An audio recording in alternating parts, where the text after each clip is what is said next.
care what y'all think. If you whatever the fuck you think you are. And until we own some shit, I'ma call it like it is. How you gonna be a man and we starving? Go ahead. You know? And you can walk by 5 different houses, ain't a man in either one of them motherfuckers. How we gonna be a man? How we gonna be African Americans? We out here dying. We thugs and we niggas until we set this shit right. Trust me when I tell you that shit.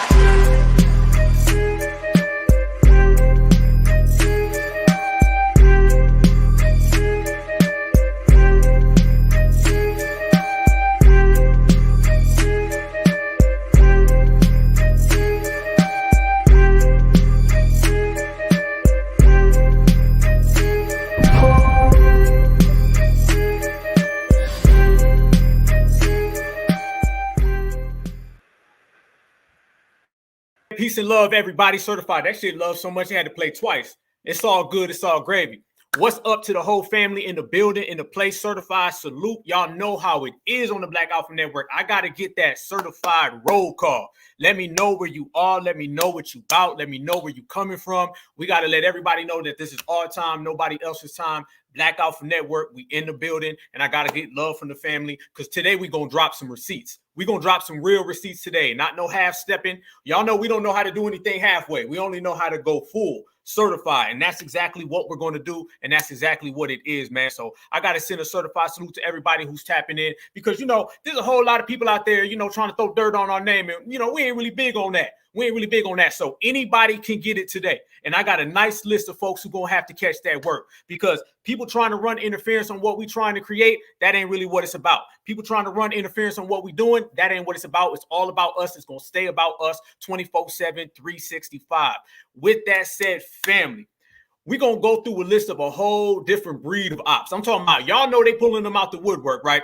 They got somebody different every single day. And every last one of these people are always trying to run some type of game on us. Y'all know you got the foreigners, you got the non-FBAs, you got the off-codes, you got the Republican shoes, you got the Democratic shoes, you got the Starburst, you got the Skittles, you got the fruit roll-up. You got everybody, and they're all trying to run interference on certified, foundational Black Americans, but we ain't going for it today. And I got a whole list of them that we about to roll up. I presented a question to the family the other day because y'all know right here on the Black Alpha Network, I like to be real interactive.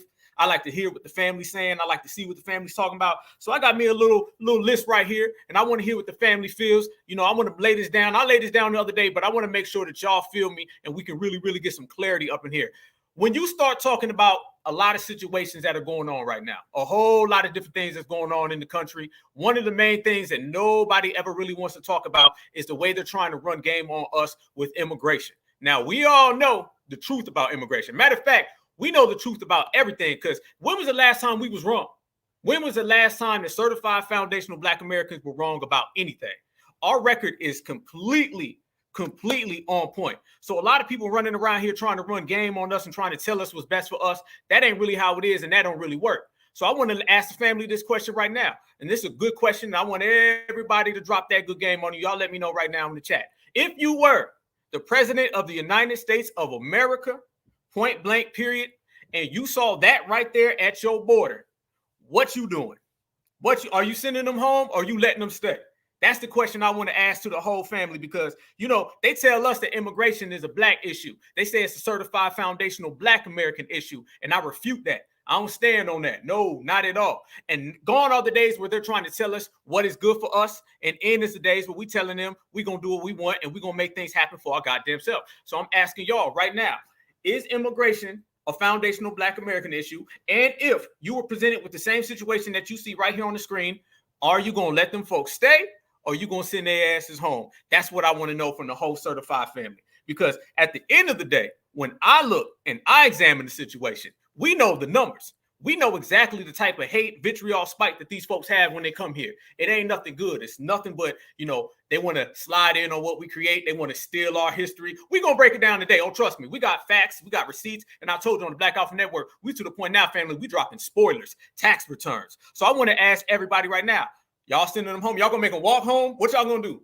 Y'all going to make them walk? Y'all going to make them swim? Y'all going to toss them over the fence? Like, let me know something because I need to know. Because they telling us every single day that immigration is a foundational Black American issue. Let me see what the family's saying. Oh, I got right there. First one. Go home. I like that answer. Go home immediately. I like that answer too. Immediately. That's what I'm talking about.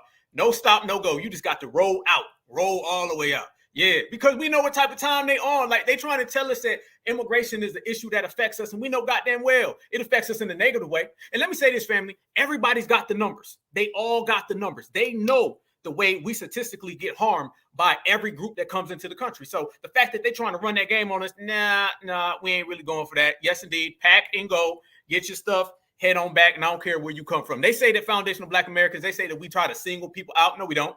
No, we don't. Anybody can get it. Anybody can get that work at any time of the day. It don't really bother us, no means at all. So we've been seeing some things that's been going on, and y'all notice they've been real hush, right? They've been real quiet on what's really been going on across this country in terms of immigration. They've been real hush what's been going on in terms of the election. There's a lot of things that they've been real mum on. They don't really want to talk about it because they know that we on them. In the last election, even the midterm elections, they knew that we was pressing them in the streets. They couldn't go nowhere, family. I put it on everything. Y'all seen the videos.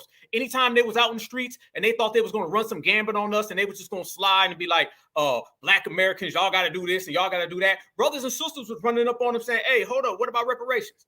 What about this? What about that? Like, things that actually apply to us. This is the first generation where we've ever really challenged them. And that's what I'm loving. But when you start looking at immigration, we got to go all the way back to the very beginning. So let's look at the situation that we in. You got it all across the country. You starting to see these folks down south. You starting to see these folks come in from every aspect. And one thing we're going to have to do, family, is that we're going to have to literally lay it out, drop some receipts on the table and let them know that this is certified all the goddamn time. I want y'all to look at Mr. Jimmy Crow Joe Biden, okay? This is Mr. Jimmy Crow Joe Biden. This is an election debate from the last election. I want y'all to notice it's going to go into, is Joe Biden supportive of reparations, or is Joe Biden supportive of giving us any type of, tangible benefit? Watch how it starts off, family. Oh, we got receipts. Watch how it starts off with, they asked this man about reparations, and then it goes into immigrants and how this is a nation of immigrants. Watch this. Vice President Biden, do you support reparations? Well, I mean, since I haven't spoken on this, got a chance. Number one, the reason we're the country we are is because of immigration. We've been able to cherry pick the best from every single continent. Whoa, hold up. Wait. Are you for reparations? Okay, that was the question. No one said anything about immigration. No one said anything about people south of the border, north of the border, east, west. Are you for reparations for certified foundational Black Americans? And this man started off talking about immigration. Look, his eyes closed now because y'all know that's Sleepy Joe. Are you surprised that Sleepy Joe started closing his eyes? He's falling asleep right now. That's Mr. Magoo right there. But you see already, when it comes to reparations, his answer was about immigration. And nobody was calling this out in the old media. But we're going to call it out in the new Black media. Black grassroots certified all the damn time. So the first question was, do you support reparations? And his answer somehow took a goddamn turn and turned into immigration and America being a country of immigrants. No, America is a country of foundationals, meaning foundational is number one, meaning you can't go nowhere without us. So watch the way he pivots all the way through, all the way across the board. Do you support reparations? So this is the one dude, whoever the fuck this guy's name is, I don't even know, the Buddha Judge, whatever the hell, the guy from Indiana. He tap danced around the question, but fuck him. It's going to go straight to Joe Biden, and Joe Biden tap dances. Watch the pivot. Vice President Biden, do you support reparations? Well, I mean, since I haven't spoken on this, got a chance. Number one, the reason we're the country we are is because of immigration. We've been able to cherry pick the best from every single continent. The people who come here have determination, resilience. They are ready to stand up and work like the devil. We have 24 out of every 100 children in our school today is Hispanic.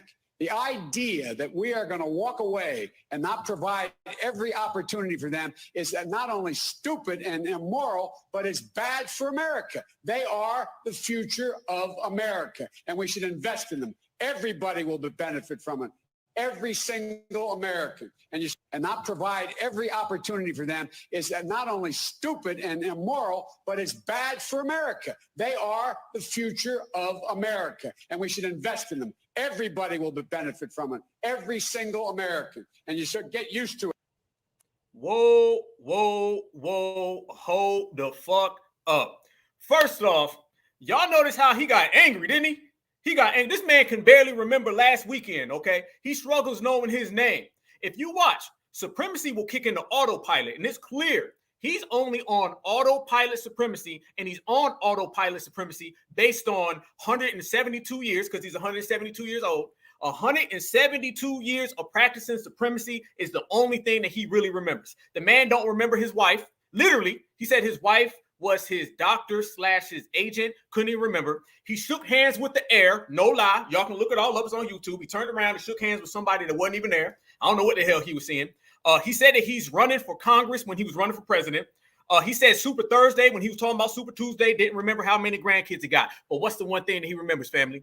He remembers supremacy talking points. In particular, liberal supremacy talking points. And that's exactly what you got right there. It's the same type of gambit. So when we start talking about what's really going on, when we start talking about the real facts, the real receipts that we dropping today, immigration fits into nothing for certified foundational Black Americans. And he went right down the list. I'm the 4th and 5th, and it's to the country of immigrants. And he started getting bold too. If you watch these supremacists, they'll start getting bold as hell. And that's exactly what Jimmy Crow, Jimmy Dementia, gonna fall asleep, gonna take a nap, wake the fuck back up, take another nap. That's exactly what he was doing. So this is the main thing. And the reason why I show that, fam, because that is a microcosm of politics right here in America today. That's what it is. It starts off about Black Americans, okay, foundationals, and then it turns into immigrants and everybody else. I don't give a damn what you ask. You can ask any question that has something to do with us and pertaining to us. Oh, I guarantee it's going to turn. I guarantee it's going to turn. It's going to turn in a matter of seconds. And that's what he did. And nobody challenged him. Nobody challenged him. We were the only ones really calling that out. And trust and believe, they about to run that same game again coming up in this next election. I promise y'all that. But this time we're going to be ready. This time we're going to be waiting on them. And this time we're going to have it all locked up because that's the way we get down. So the family already spoke. I already asked y'all what y'all going to do. Y'all sending them home? And it's clear that we sending them home. We sending their asses out the door, packing immediately, ASAP. They going back across that ocean, across that river, across that pond, that fence, that goddamn lake, across that desert. They going all back. But there's a person upside in New York, and this guy's in upstate New York, and he's running around saying that, you know, immigration is a bad situation, but we've been calling him out, pulling his receipts for a long time, and he's been telling everybody how immigration was a good thing. And y'all know who I'm getting at. It's this person up in New York City, and he goes by the name of Eric Adams. And Eric Adams was the main person doing that right there, having a goddamn sleepover. This man had a sleepover with immigrants. A goddamn sleepover, family. Come on. This motherfucker, he sleep. That man knocked out. He's sitting there with Julio, Hernandez. He's sitting there with Vasquez. He with all of them. And he's sitting there chilling. That's what he did, family, so he could try to put immigration on our plate. That's what he did, family, so he could try to fool us with immigration being some type of issue that actually pertains to foundations. That's what he was doing. Now he's trying to run it back, and he's trying to make it look like, well, I didn't really mean what I meant. And what I said is what I said, but I didn't mean it when I said it. Y'all know they talk out of all sides of their goddamn neck, every last one of them. And we've been calling it out. So as he went from a sleepover, I mean, look at that picture, family. How pathetic is that? I mean, on some real talk, like real certified talk. How pathetic is that? That man literally had a goddamn sleepover like he's a 7-year-old. And this is what he was doing. So when we say that there is no end to what they will do to try to get certified foundational Black Americans on board with immigration, family, that right there shows you that there is no end to what they will do to get certified foundational Black Americans on board with immigration. But what they do not like is the very fact that they got to do all of that and they got to play these games and we still reject it. So now the very fact that we're not getting on board, we're not playing them games with him. What's he got now, family? What he got now? What's he got? Now he's desperate. And this is what I love about this era, fam. I'm talking about all of y'all, all of us together, man. I'm talking about the Black grassroots. The thing I love the most, family, y'all know I'm always saying that right here on the Black Alpha Network. Y'all make sure y'all smash that like button. One thing I love right now, family, about our era and this generation is that when it comes to politics, we are in full control. Bottom line, they can have every goddamn sleepover they want. They can pull that shit every day of the goddamn week. But guess what? It don't matter, because if we don't get behind it, we don't support it, Eric Adams is fixing to be out of a job. as well as all of these Democratic shills who want us to carry the water for immigration. You already know that you got a lot of people on the right, and they're anti-build that wall. You know how they are. Build that wall, anti-immigration, anti-migrant. They don't want them here. So they try to slide on over to our side and get us to support it. And once we're out here saying, hell no, we don't support it either. Now what they're going to do?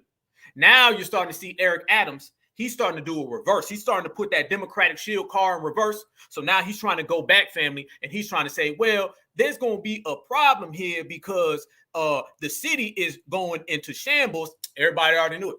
You got a lot of brothers and sisters out there in New York City. They've been calling this out for the longest time. So that was Eric Adams just a few months ago, taking a nap, sleeping, trying to get down with Julio, trying to get down with Hernandez and Sanchez. He was straight up caping, but certified foundationals didn't go for it. So now let's fast forward the clock.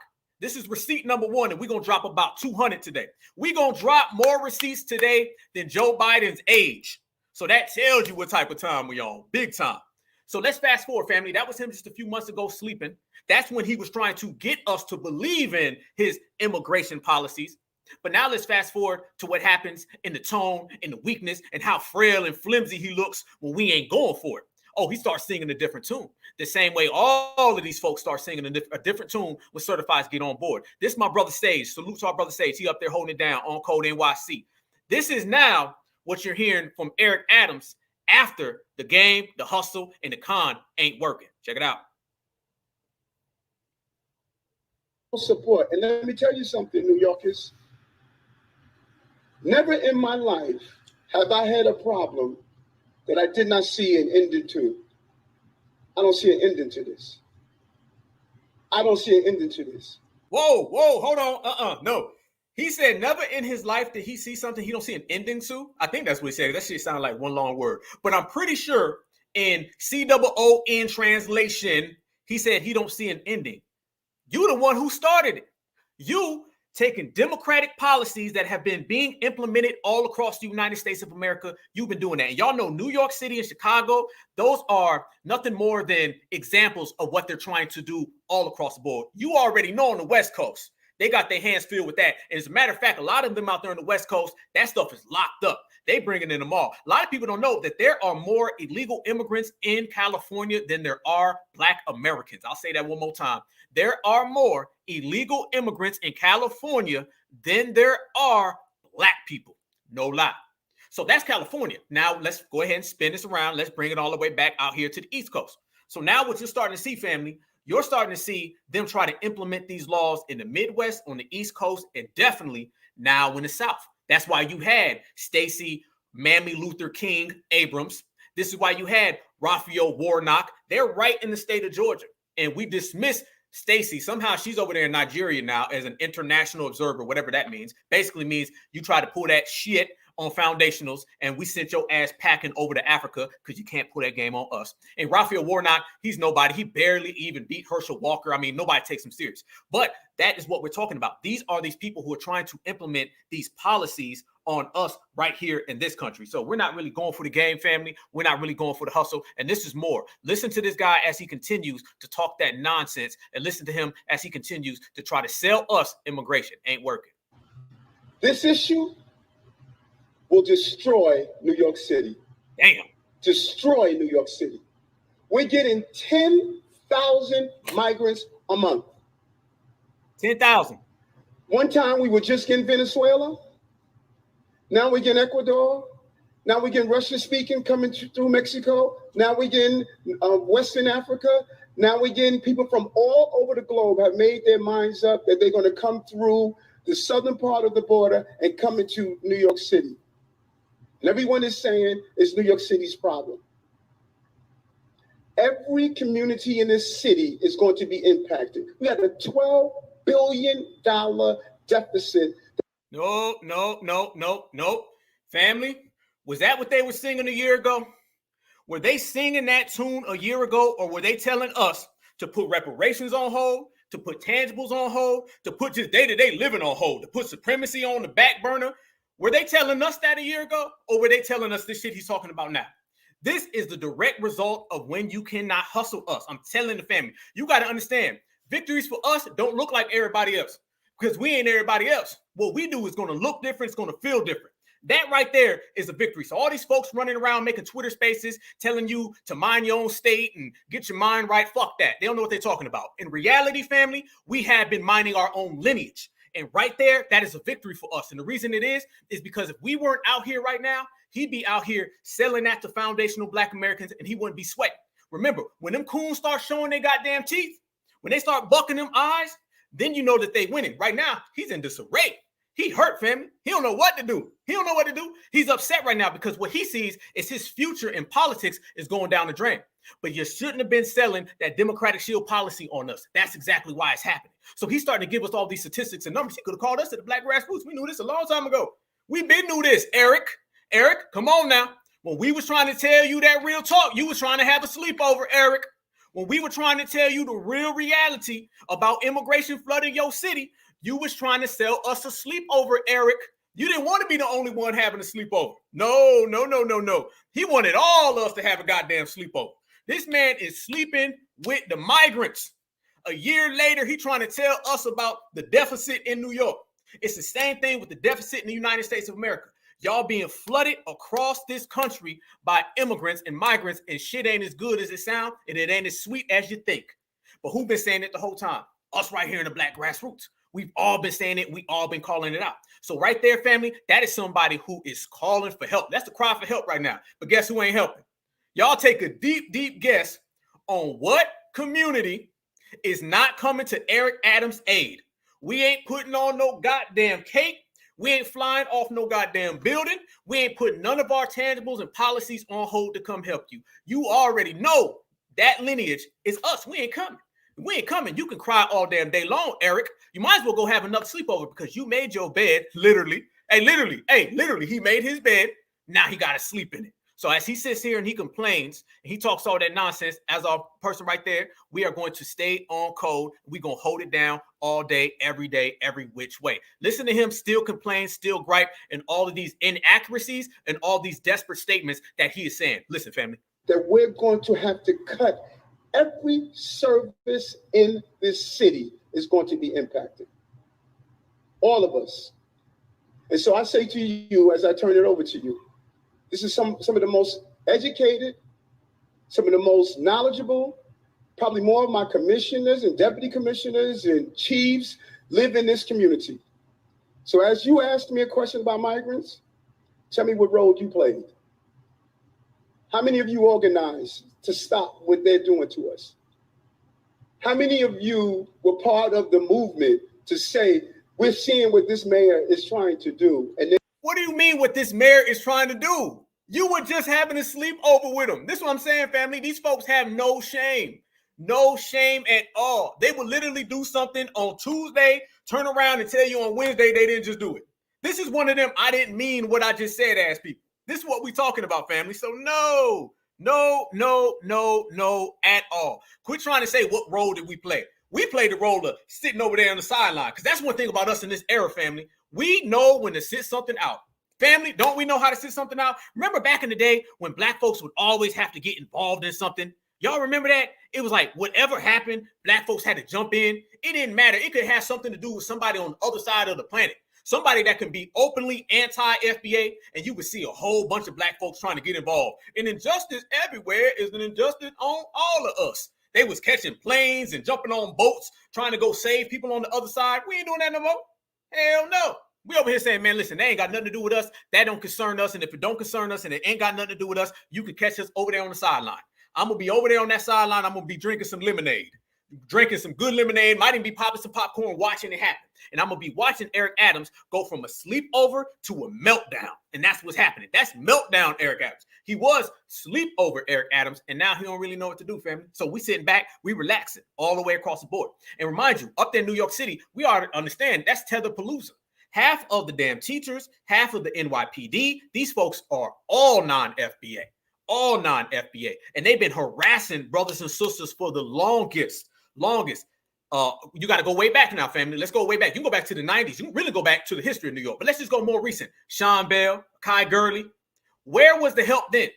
Where were people trying to help us out when that was happening to our brothers? Not to mention what was happening to our sisters. We know what's been going on in New York City, Eric. So you need to go have another sleepover or just continue your meltdown. But we not helping. We not coming. Ain't no protection coming on our side because that's not the way the game operates. That's not the way the game flows. Listen to him continue to cry more. This, like I said, family, this is just receipt number one. We just getting started. Smash that like button. We got 240 people in the building. Let's continue to grow as we continue to cook. Listen to Meltdown, Eric Adams. They're destroying New York City. It's going to come to your neighborhoods. All of us are going to be impacted by this. I said it last year when we had 15,000. I'm telling you now, with 110,000, the city we knew we're about to lose. And we're all in this together. All of us. Staten Island said, send them out to Manhattan. Manhattan is saying, send them out to Queens. Queens is saying, send them out to Brooklyn. No.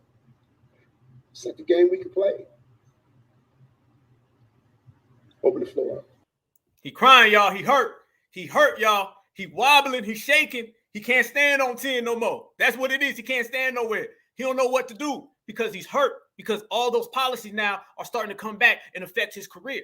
And that's a good thing. I could care less, because this is what happens. You got one opportunity in life to get on the right side of history.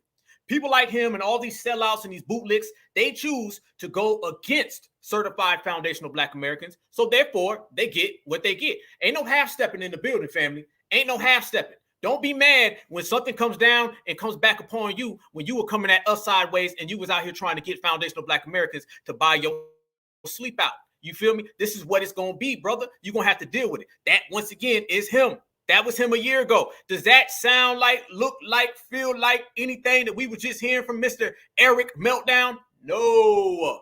You are the immigrant migrant mayor.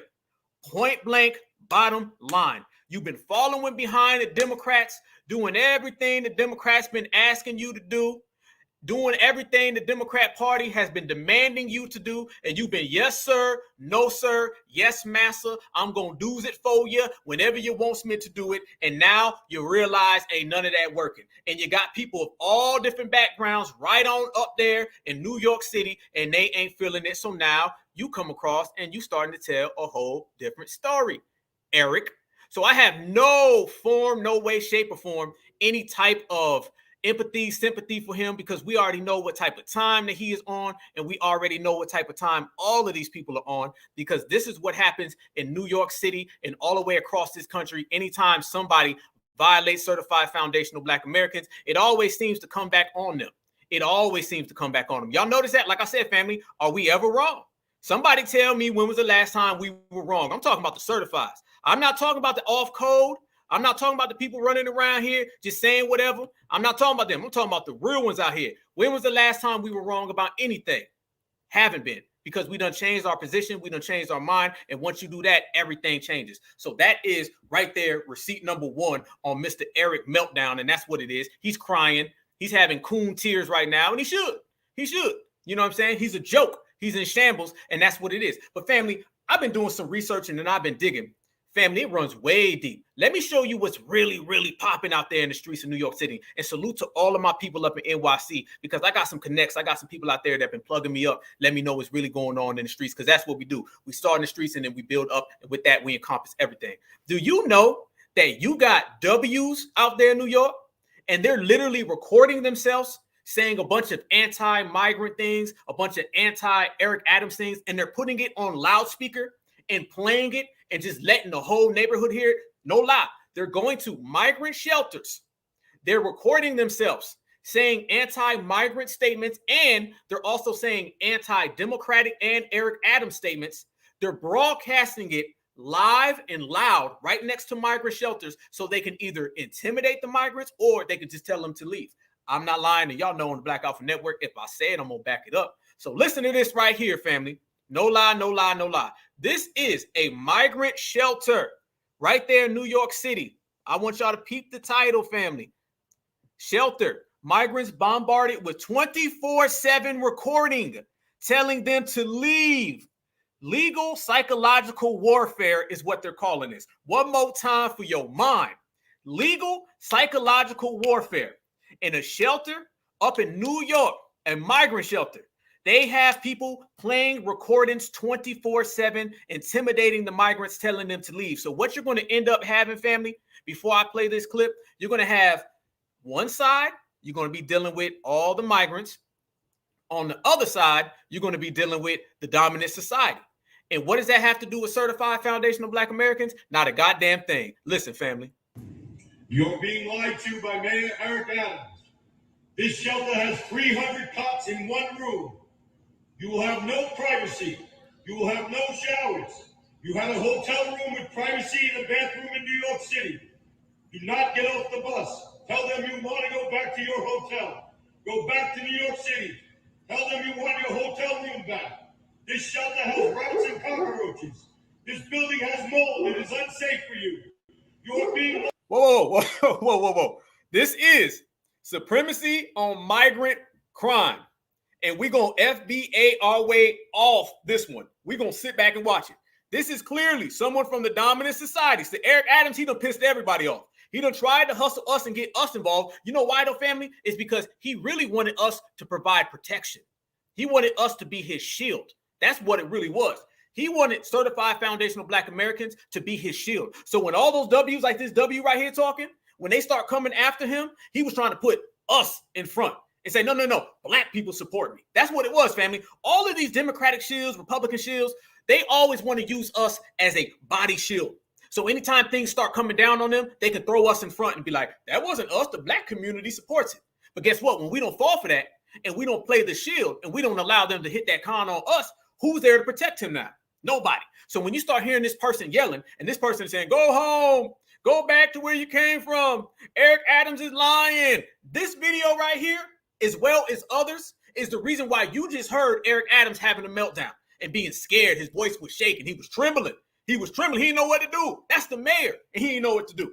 It's because of videos like that right there. So listen to this person literally calling out Eric Adams, calling out the Democratic Party, telling the migrants to go home, and basically saying that things is about to get bad. And as things get bad, certified foundational Black Americans is going to get some popcorn. We're going to have some lemonade, and we're going to watch it all go down. Listen. This shelter has 300 cots in one room. You will have no privacy. You will have no showers. You had a hotel room with privacy in a bathroom in New York City. Do not get off the bus. Tell them you want to go back to your hotel. Go back to New York City. Tell them you want your hotel room back. This shelter has rats and cockroaches. This building has mold. It is unsafe for you. You are being lied to. This building is not safe for humans. The community wants you to go back to New York City. Immigrants are not safe here. Please help yourself. You're being lied to. Go back to New York City. You have a hotel room there. This building is unsafe and inhumane. You're being lied to. This building is not safe. How many times has he said you're being lied to? This building is not safe. I'm telling you, this is recorded. I'm not lying, family. This is what's going on up there in New York City. These are the policies that they're trying to implement across the country. And that goes for the South and the Midwest. It's already happening out in California. California, they're a little different in Cali. In Cali, there's so many of them that they're just out in the open. There's really no resistance, right? This is what you're seeing that way. This man is literally running that back. That's not somebody live. He recorded that, and 24/7, he has it on repeat. It's no different if you were listening to a song, you hit repeat, and it plays over and over and over. That's exactly what's happening. He's telling them, go home. It ain't safe. It's Eric Adams' fault. Basically, translation is supremacy translation, because I guarantee you that is a supremacist. Basically, he's saying, we don't want you here. We don't want Eric Adams. We don't want any of y'all kind. Take your asses back to your homeland. This is what you're seeing right here, and this is why they're all in shambles. I played the rest of the clip, but the rest of the clip sounds like the beginning of the clip because it's all one big repeat. In New York City, you have a hotel room. Here you have 300 cots in one room with no privacy and no showers. Tell them you want to go back. You're being used as political pawns. Damn. I don't know, family. We've been cooking right now for a few, and that's already receipt number 5, 6, or 7. You feel me? And that's what's going on right now. And this is what you're starting to really genuinely see out there. It is in shambles. This is the America that Joe Biden. Then we started off, family. We started it off with Joe Biden saying what? Saying this is a country of immigrants, and we need to get used to it. We need to invest in them, and we all just need to deal with it. They asked him about reparations for FBA, and he started talking about immigrations for migrants, immigration for people who just showed up last night at 12 o'clock. He started talking about immigration for people who have nothing to do with this country. That's how he wanted to answer the question. So guess what, family? Since that's the way he wants to answer the question, then you're starting to see it. That's Biden's America. When everybody talks about Biden's America, family, that is Biden's America, point blank, period. We've seen it. So nobody is shocked and nobody's surprised when you start seeing things like that go down, because we've been calling it, once again, on the Black Grassroots for how long? How long we've been calling that out, family? That is Biden's America, and we are all very, very aware of what Biden's America looks like, because certified foundational Black Americans knew from the giddy up that that was going to happen. So don't let Eric Adams or any of these people run around here and act like they didn't know. But guess what, family? As we know that right there, and that's what they've been saying, let's flip to the other side of the fence, okay? Because you got two sides of supremacy, okay? You got the supremacist who wants to bring in all of these illegals so they can benefit and elevate them above us. And then you got the other one who's just a stern radical supremacist, and he don't want nobody in the country. So as that is right there, Joe Biden's America's. Let's go back, and there's another person, and he ain't really too pro-immigration. Y'all probably know this person. Y'all seen him before, and he's saying a whole different story about immigration. And I want to play this for the family, and I want y'all to hear the difference between this person's idea of immigration versus Joe Biden's, this is a nation of immigrants that we need to all invest in. And I don't want to talk reparations, but I want to talk about migrants. Let's listen to how this man right here feels about the future of America. And let's hear his immigration plan, because it's quite different than Jimmy Crow Joe Biden and collard green Kamala. With today's termination of the final remnants of Title 42, Joe Biden has officially abolished what remained of America's borders and turned the United States into a dumping ground for illegal aliens from all over the world. We've become a third world nation. At this very moment, illegal aliens are lined up by the tens of thousands, ready to break into our country, knowing that even if they are caught, Joe Biden will order them immediately released into American communities. And many of these people are very dangerous. Under Biden, our border is gone, our sovereignty is gone, our national security is gone, and we are quickly becoming that third world nation that I've been talking about for so long. It's happening to us, if you can believe that. The United States of America is now a third world nation. On day one of my new administration, I will end this travesty and restore the sovereign borders of the United States of America. We will immediately resume expedited removals of people that are crossing illegally our border. And following the model of President Eisenhower, we will use all necessary federal, state, local, and military resources. Whoa, hold up. Listen what he said right there, family. Listen to what he said right there. They will use all federal, state, and military resources to combat immigration. So we got to ask ourselves, a lot of these things going on with Donald Trump, these indictments, you know, you got all these presidents that done broke every single crime imaginable. But this is the one president that actually got indicted on some real charges. It sounds like somebody is fucking up their immigration plan. It sounds like somebody is fucking up their plan to elevate these people above foundational Black Americans. It sounds like there's somebody out there that does not want Donald Trump in office because he might cut off immigration, something that Joe Biden and the Democrats make so much money from. And they have a future plan. Now, mind you, you just saw Joe Biden say, I ain't talking reparations, I'm talking immigration. This is not a nation of foundationals. This is a nation of immigrants. Barack Obama said it. Kamala Harris said it. Bill Clinton said it. Hillary Clinton said it. They've all said that this is a country of immigrants. And now you got Joe Biden running around here saying that he's going to add more money. And they want to go ahead and bring in 11 million more people in the next 3 to 4 years. 11 million. Family, you already see what the statistical average is. Dr. Claude Anderson has been teaching us for years. When you start dealing with Black Americans who are down here financially, and then you bring in all these other people and you put them above us, there becomes a power vacuum. And these people are already bringing anti-Blackness from their home nations. So we know what immigration would do to us. And the Democratic Party knows it. Don't get it twisted. Don't get it fucked up. No, they know exactly what would happen to us if all these people come into the country. So when you see Donald Trump come out and Donald Trump is straight up saying, I'm going to use the military. It's one thing to say, I'm going to send these people home. It's one thing to say, man, y'all going home. I'm around y'all up in a nice little way. The man said he going to use the military to send them back. You know, that's fucking with somebody's pockets. You don't have a 50 to 100-year plan of elevating immigrants above Black Americans and then see Donald Trump talking about building a wall. One got to stay and one got to go. And we already see what they're trying to do. So this is why you're starting to see a whole lot of this. Donald Trump can't be in office. They're going to sit here all day long. And I did a video before. It's called Supremacy on Supremacy Crime.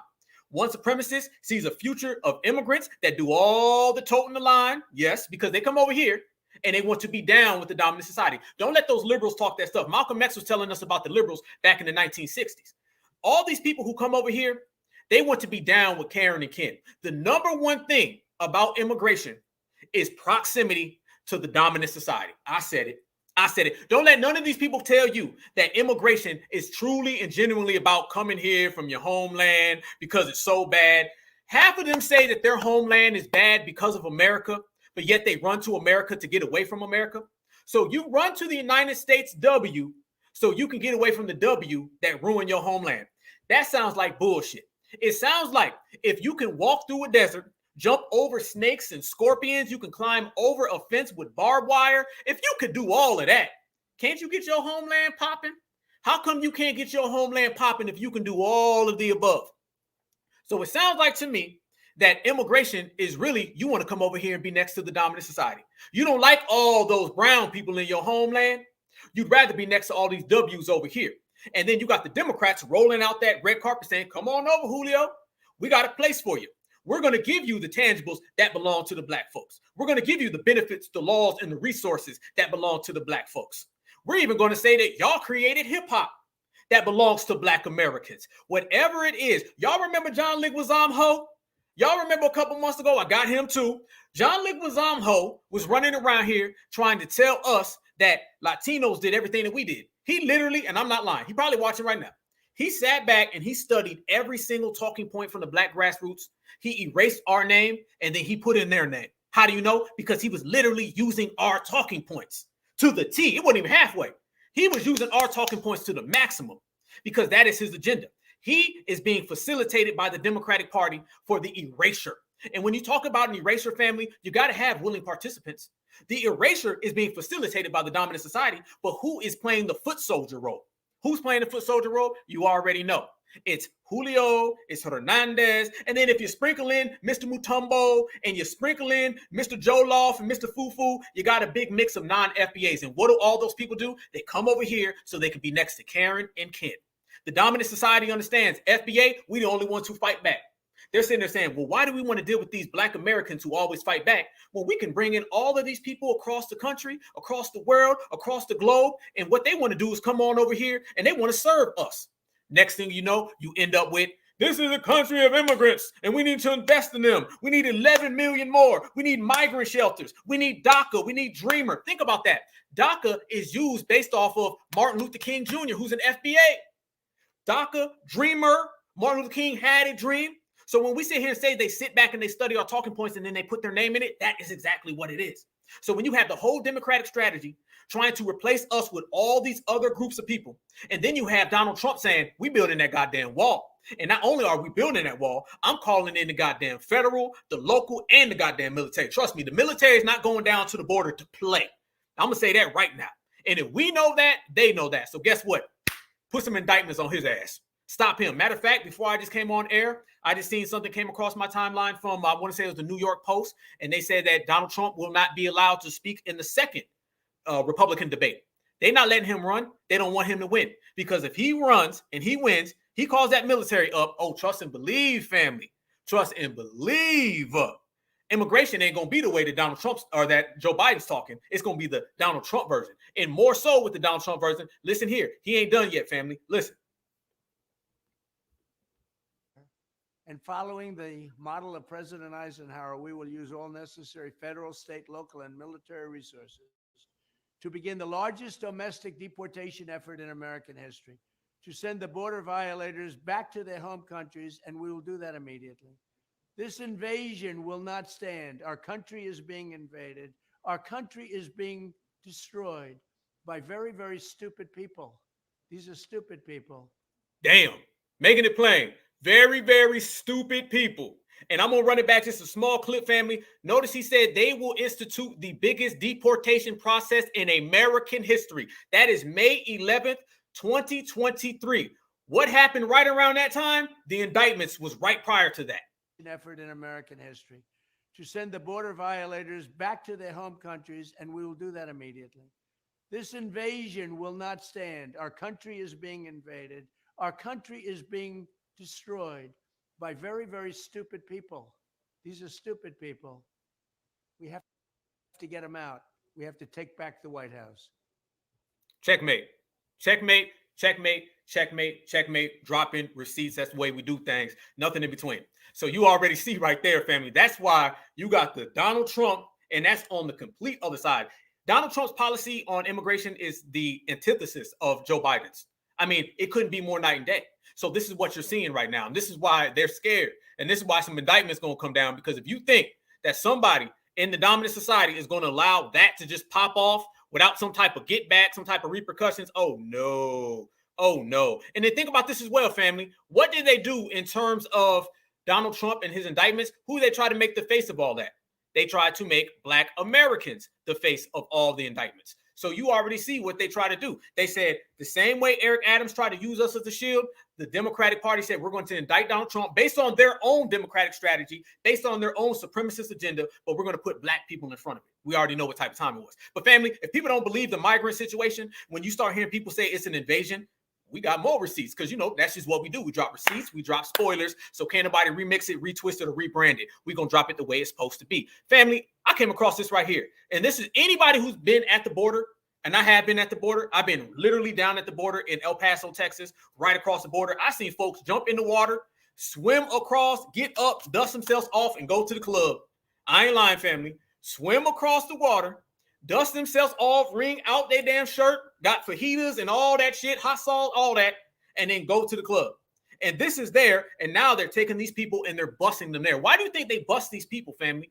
They bust these people across the country because this is where they're trying to implement more and more of these policies. Check this out right here, family. And this ain't no lie.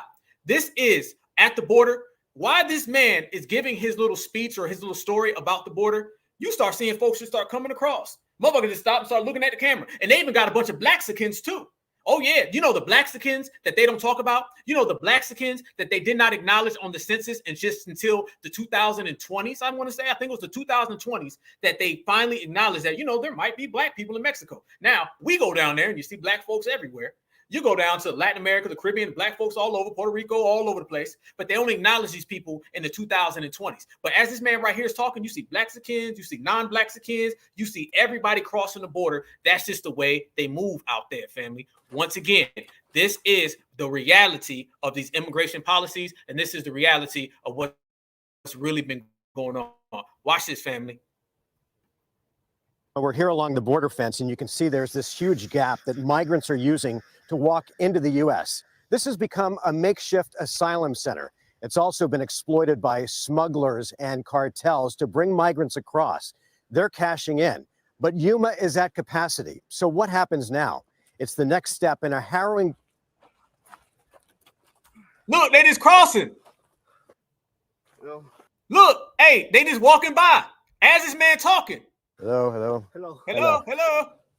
One more We're time. here along the border fence, and you can see there's this huge gap that migrants are using to walk into the U.S. This has become a makeshift asylum center. It's also been exploited by smugglers and cartels to bring migrants across. They're cashing in, but Yuma is at capacity. So what happens now? It's the next step in a harrowing. Look at that right there, family. Look at that. Look at that Blaxican. Look at, he came way down from Tijuana. Look at that. Crossing right at the same time. Damn near on cue. As this is happening, you see it, fam. This is what's really going on. As this man is doing his damn speech, you see him. And watch the other guy come by right behind him.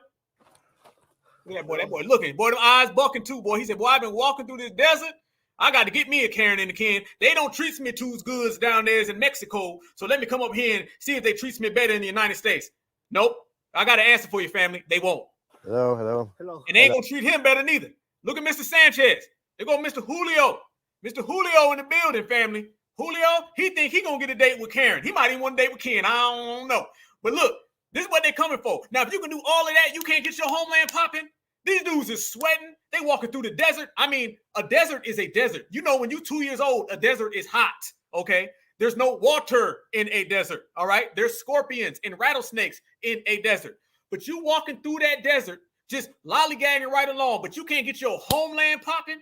Nah, bro. That ain't it. That ain't the business. What in reality it is that you are trying to flee your homeland because you want to be next to Karen and Ken, and Joe Biden and the Democratic Party have all been telling you, come to America. We got the doors wide open. We want you people to come here. That's the reality of the situation, family. So right there, Mr. Julio, Mr. Blaxican, all of them, they crossing that border on point. And that dude look like Polite. You ain't lying. Polite done fucked around and he popped up at the border. He done popped up at the border trying to get away. This is reality, family. This is the reality that we've all been facing. This is the reality that we've all been calling out. So as that man is sitting there giving his speech about illegal immigration, they start coming right across, sweating and everything they can, family. So this is what we speak of when we talk about these migrants. And half those people right there, family, I'm going to tell you what they're going to do. If they don't get up with their own family that lives there, what they're going to do, they're going to come over here. They're going to get put on a bus, and then they're going to drive them straight up to New York City. Okay, they're going to drive them straight up to Chicago. They didn't flee all through Latin America and get to America, the United States, and then just stop. They're going to get bust. Okay, so really what it is, family, is basically an unspoken rule saying if you guys get halfway here, we'll take you the rest. Okay, you just walk through the desert, and once you get there, you can get on the bus, and we'll take you to Chicago. We'll take you all the way to New York City, up and down the East Coast, and eventually you're going to start seeing these people pop up in places like Alabama, Louisiana. You're already seeing it now. Georgia, seeing them personally. These are the type of things that you're talking about. So this is the country that you've seen Joe Biden talk about when he said we need to invest in them, and they are the future. He said it for a reason, and that's exactly what happened. This is the United States of America, and it's the same one that Mr. Jimmy Crow was running around here talking that nonsense and trying to get us to fall for the gambit, but brothers and sisters have not been falling for the gambit. But when we talk about these people coming here, we talk about some of the things that's been going on, family, we got to really, really, really dig into it, fam. And one of the things that has been popping up left and right, and brothers and sisters have been calling it out on the Black Grassroots, that's just something we've been doing. Nobody want to talk about it, but we're going to talk about what don't nobody want to talk about. Did y'all see that video that came out, family, just recently at one of those migrant shelters where they were trying to attack a brother? Did y'all see that? By the way, first off, this has been happening all across the country, family. All across the country. You're seeing foundational Black Americans getting attacked by these migrants out of nowhere. You dig? I seen one in Chicago. Literally, some migrants go into a 7-Eleven and they start to steal. When the Black people stop them from stealing, they attack the Black people. That's what's happening. This always comes down on us because, mind you, all those people that was crossing that border, and even the Blaxican, trust me when I tell you, Mr. Hernandez that was coming, he was coming with some anti-Black sentiments, but I guarantee you that Black guy was coming with anti-Black sentiments because what you come to find out is that some of them are so brainwashed that they literally believe that they're not Black. They don't feel they Black like us. We already know the spite, the jealousy, and the vitriol. We see it all the time. So we know exactly what's going on. We know exactly what's going down. So as you start to see these people come across the border and they're bringing their anti-Black sentiments with them, what was the next thing that we seen, family? We start to see these people start attacking us. So these immigrant, these migrant shelters, you're starting to see anti-Black attacks. The same way that you see anti-Black attacks in all these little border places as well. But now it's starting to happen in the inner city. There was a video that came out, and it was about this migrant shelter in New York City. And there was a fight, and you're starting to see all these fights at these migrant shelters because they're coming over here literally bringing crime. When Donald Trump said that they bring crime with them, they're bringing crime with them, okay? And I'm going to pull up some statistics and drop some receipts, some spoilers, and some tax returns and shit that we already know in the Black Grassroots, but, you know, we like to still give them that real. You're starting to see all types of criminal activity popping up because these folks who are coming over here, trust me, fam, these ain't doctors, these ain't lawyers, these aren't good folks who are coming over here to assist America. These are people who are trying to mooch off of America. We know it. Everybody knows it. Just only a few of us really want to admit it. So in a shelter, a migrant shelter, the same migrant shelters that we seen that guy saying, go home, we don't want you, leave, that type of stuff. At one of these migrant shelters, you start to see an actual person get attacked. And as you see this person get attacked, my understanding is that this was a Black security guard who was trying to break up a fight amongst these immigrants. And what ended up happening, family? The immigrants started fighting him. So you know how I always say supremacy and supremacy will fight each other all day long until we show up. When we show up, all of a sudden, they'll become friends, right? The Republicans and the Democrats, the Northerner, the Southerner, the liberal, the conservative, they'll all become friends whenever foundationals are in the building. But check this out, family. All these immigrants who were just fighting each other a minute ago, they team up real quick as soon as the brother is trying to stop them from fighting. Check out this video, family. And there is more. There is more. There is more. We ain't done yet. Let's drop some more receipts on them. And we're going to get to the bottom line of what was being said, because you're going to have a lot of people that's been coming out lately and they've been trying to lie about what's going on. Check this out. First off, let me say this, family. This video came out, and they were actually muting the audio. There's an audio version of this, and there's a non-audio version of this. There was one time when this video first came out, and brothers and sisters found this video. They're playing this brother getting attacked, but they're not playing the audio with it. Every single other migrant video has audio except for this one. They purposely stripped the audio so you can't hear what the migrants are saying and what they're calling the black security guard. Yes, it's all done on purpose. Mind you, family, supremacy always has some type of backdoor strategy. There's always a rhyme and a reason. So the audio was out there, and some brothers and sisters in the black grassroots actually found the video to where you can actually hear these people saying all types of anti-black tropes. The migrants, okay? The same one that Eric Adams, the same one that Barack Obama, Kamala Harris was telling us that we's all people. D.L. Hughley saying the blacks and browns coalition. Okay, y'all know what I say, the black and brown no coalition, because it doesn't exist. Now you're starting to hear, family, a whole gang of audio clips associated with this video. And I'm going to tell you right now, they ain't saying good things about foundationals. Listen to this video right here, family. This is the audio version opposed to the one that's just like this with no audio. Watch this. This black brother was being attacked for trying to stop a fight amongst two different migrants. Listen. He's running right now. He's running across. They're trying to get to him. The audio's going to kick. Watch.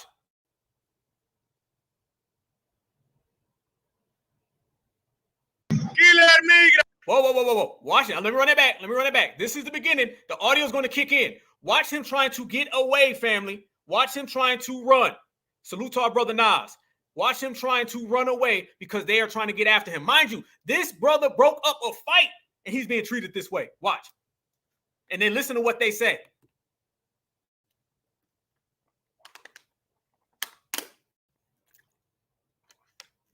He running. Who's the aggressor? Killer migrant. Killer migrant.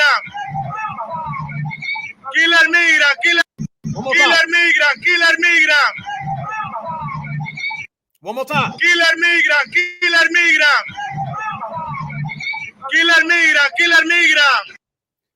Okay. 4 more times. Killer migrant.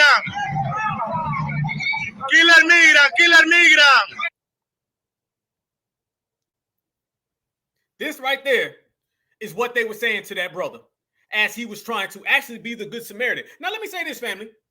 They tell us all this stuff about y'all black folk need to support the people in blue. Y'all black folk need to support all the good police officers. Y'all black folk need to get on board. But as soon as something like that happens, family, what do they end up doing? They ended up basically telling us, well, you know, y'all just gonna have to deal with it now because that's just what it is. There's nothing wrong with it. Family, do you know that's not the end of that story? Do you know that they continue to press the line? This brother was trying to break up a fight clearly, okay? This brother was literally trying to do basically a good Samaritan job, and they attacked him for nothing. And then they say, kill that nigga. And do y'all know that there was folks on the internet literally saying, no, what he meant was, they weren't saying that. They were saying, go talk to the immigration man. Family, did you hear that?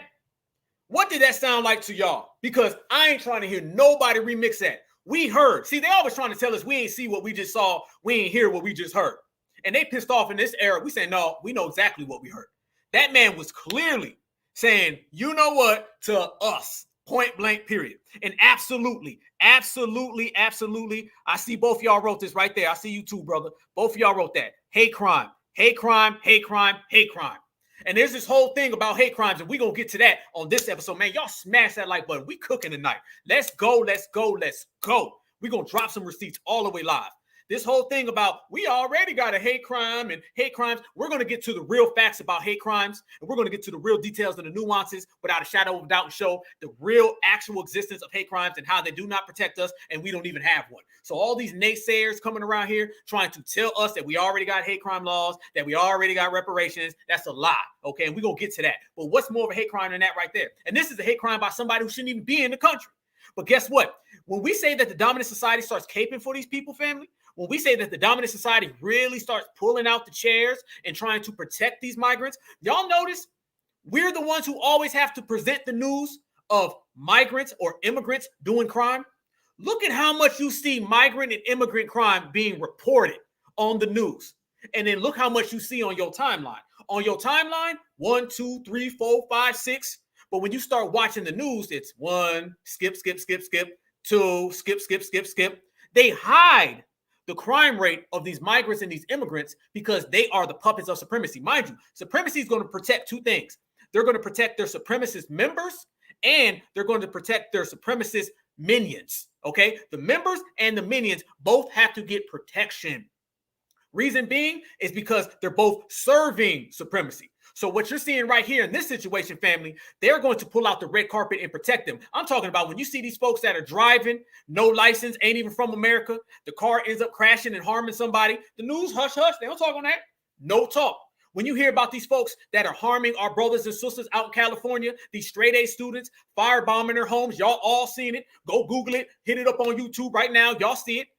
No talk. Don't nobody talk about that. They see the same statistics and they got the same evidence that we got, but don't nobody talk about it. Why? Why is that, family? They only do that because they have to protect their investment. Supremacy protects their investment, and their investment are the puppets and the minions that serve it, whether those people are coming from out of this country or those folks have already been in this country. If you serve supremacy, supremacy is going to protect you. Watch this article right here. I'm going to pull it up, family. This article right here goes in on the brother, okay? Immediately, soon as this video came out, the very next day, they had an article that was actually downplaying the brother for stopping the fight and for actually trying to hold things down. They were caping for the damn migrant who was actually committing the crime and saying those racial tropes. They gave him a free pass. But the brother, they in here saying, well, you know, he's bad. As a matter of fact, family, I'm not lying. They actually tell us in this article I'm about to read to y'all, they literally say the brother's been to jail before. They start pulling up his record the same way they pull up Trayvon Martin. They say Trayvon Martin got suspended in school. Mike Brown, he got an F on his report card. Sandra Bland, she had a traffic ticket. The same way they always go back and they start trying to pull every little piece of dirt that they can find on us so they can try to justify us being harmed. They did the same thing. But this is not because you're dealing with somebody from the dominant society. This is because you're dealing with somebody who is a minion. So when we say that the minion protection is big, the minion protection is big. Watch this right here, family. Y'all seen the video. I'm going to read this article, and this article literally, family, shows nothing but protection for the migrants, and it breaks down exactly what we've been talking about. They're going to do some protection full time. I always say it's the W protection program, and that does not apply just to W's. It also applies to anybody who wants proximity to W's, and I've already laid it on the table that immigrants and migrants, they love their proximity. Ex-cop pulled a gun on migrant outside Brooklyn mega shelter. Video shows. Look how they already framed that, family. Look how they framed that. Ex-cop pulled gun on migrant. They understand how to say that in the articles, okay? Look at that already. They already led with some BS. They phrased it that way on purpose, family, because they understand first thing you're going to see is black man, look at that, a black man, and then pulled gun on migrant. They say nothing about the migrants protecting the guy as in the video. They reference the video, but what they're saying in the video is not even being seen. They see that these migrants were the aggressors saying racial terms, as our brothers and sisters said in the chat. Salute to y'all. Smash that like button. As you already see, straight up hate crime. Okay? But they understand how to play it. I told you. They know how to put black, black, black in the headlines, and then they know how to strip it away. It's funny, though. They'll put black right there, right? They'll put that there, but they'll never say black when it comes to reparations. They'll never get specific. They know when to be specific and non-specific. It's the 3 L's. Loose, language, laws. That's what they do, and they do the same thing with articles, family. Watch this right here. You're going to see the same type of hustle, the same type of con game. Ex-cop pulled gun on migrants outside of Brooklyn mega shelter. Okay, migrant shelter. You see, they already flipping it right there. The former detective was working as a fire guard at the shelter when he pulled his weapon after a brawl between the residents seemed to have subsided. Notice how they said the brawl seemed to have subsided. They're basically trying to say, oh, it was already over and he just instigated it. They know how to use a play on words. Supremacy been playing on words for 500 years. Ain't nothing new, okay? Ain't nothing new. Ain't nothing new under the sun. And supremacy trying to run these flip-flop with their terms. Ain't nothing new on that. So they started off with some bullshit in the headline. And then the sub-headline says he seemed to have started a problem after everything was over. Okay. The city is investigating an incident in which Jermaine Clark, a retired NYPD detective, was working as a fire guard at a migrant shelter in Brooklyn, held what appears to be a gun at men saying they were following a brawl between two residents. Okay. Not two migrants, two residents. The incident happened after a fight broke out Monday night between African and South American residents at the Hall Street Center. As a coveted commercial space with shower trunks parked out in front where several hundred men have been staying since July. Okay, notice they got to sprinkle in where these people come from. But when you seen that video, you seen a bunch of them South Americans speaking Spanish. I didn't hear no Swahili. I didn't hear no African tongues. I didn't hear no African dialect. Now, this is what we're talking about, family. They're even throwing the African migrants under the bus. Some same Africans who come over here and say, you Black Americans, you guys are so xenophobic. You don't like us because we're African. You see in this article, they're picking the South American, Latino, over the African, and the Africans get thrown under the bus. So when we sit here and try to warn them, we try to tell you, Mr. Mutombo, that they're going to throw your ass under the bus too. They say, no, they're not. You guys don't work hard enough. But you see already right here, the South American, boom, right there. So they're saying that the African and the South American were arguing. But when you listen to the video, who's being the aggressor and what language was the aggressor speaking? It was Latino. It was Spanish, point blank. South American residents at the Hall Center, blah, blah, blah, blah. Several residents said the fight, which allegedly started over a dispute about a bike outside the shelter, had fizzled out by the time Clark emerged. So you mean to tell me that a black cop saw a fight over with, and then they said, well, let me get involved. So he just got involved for no reason, right? He just said, the fight's over, let me go get involved. Okay, so he just was interfering for no reason. Bullshit. What it really is that they were fighting. Somebody was probably getting too aggressive. He said, freeze, hold on a minute, let's get this situated. And they said, ain't no black person. What he said in Latino, get a nigga, get a. What he really said is, you're not going to talk to me like that because those people don't talk to him like that in his home country. That same Blaxican that was walking across that border, he talks to him the same way. See, what people got to understand, when you're dealing with the dominant society or you're dealing with the minions of society, those people down there in Latin America, they act like they are Joe Biden in Latin America, okay? They oppress the dark-skinned people. And what happens is that they get a rude awakening when they come here. America, the United States of America, there be no USA without FBA. This is the only country on the planet Earth where people get rude awakenings with black folks. All right. They are so used to being in their homeland and talking reckless to black people. When they come here, they're not used to black folks sticking up for themselves and talking back. They know they can't talk to us like they talk to them folks in Mexico. They know that. They can't talk to us like they talk to them folks in Cuba. They know that. They know goddamn well. They can't talk to us like the way they talk to folks in Puerto Rico. You name it. You name a place on the earth. And I'm telling you, these folks get a rude awakening because they can't talk to us the way they talk to them. So therefore, the animosity starts to build. They say, damn, I'm not used to a black person who stands on 10. I'm not used to a black person who talks back. I'm not used to a black person who built this country. I told you all the time, it's jealousy, envy, and spite. They're mad that they come here and they got to wipe their feet at our door. They don't have to do that down in Mexico. They ain't got to do that down in Brazil. No, have it. That's y'all. When you come to FBA country, you're going to respect FBA. And they're not used to that, so they start falling back. And this is what happened. That black cop, that black fire guard, he tried to intervene on some peaceful stuff. And they said, you're not talking to us because the black folks in our homeland don't talk to us. The black folks in our homeland, they bow down to us. And then they try to get a black American to bow down to them. That's exactly what happened. And this is what led to the racial tropes. And this is what led to the conflict. I don't give a damn what they write. They can write this 100 times in a row. They can put it in cursive. It's still bullshit. And reality is that we know what time it is and we represent the truth. Now, they said everyone started to back up because he took out his gun. Once again, trying to make it look like the black man was the aggressor. And look who they're talking to. Somebody named Angel Galadino, 22. And he said it in Spanish. So they're interviewing the goddamn migrant. They don't even talk to the cop. They don't talk to the American. They're talking to the goddamn migrant, getting his testimony. And he's saying, everyone started to fight and back up because he pulled out the gun. We thought he was going to kill us. That's what he said. So wait a minute. A fight pops off at a migrant shelter. The news shows up and the news starts interviewing the people who are talking in Spanish, not the people who are talking in English. They could have talked to the cop and anybody else, and you would have got in English. You went to the point where you had to go get somebody to translate it for you. That's how much you wanted to flip this story.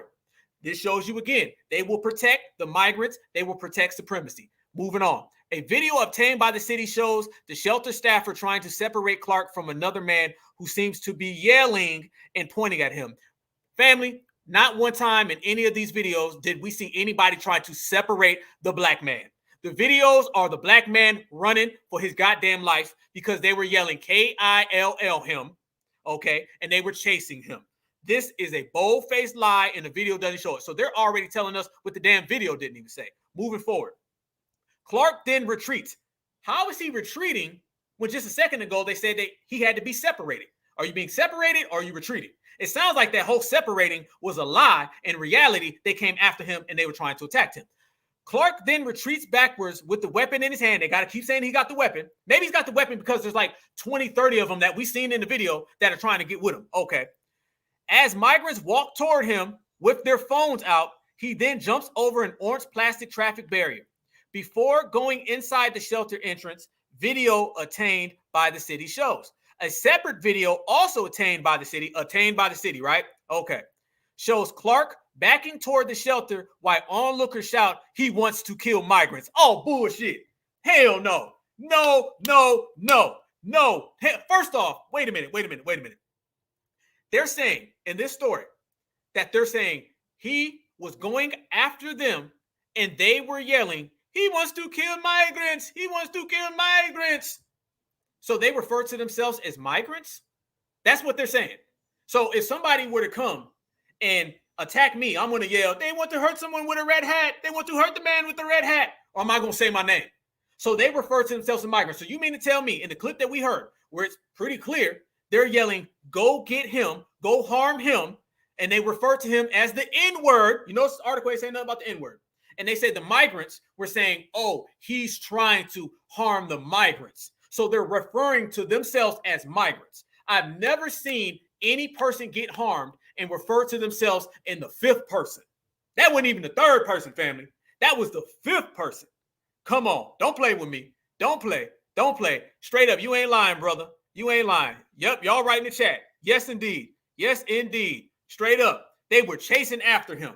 Straight up, they were chasing after him and they were yelling racial tropes at him that we all seen and we all heard. And I did not hear anybody saying he's trying to kill the migrants. No.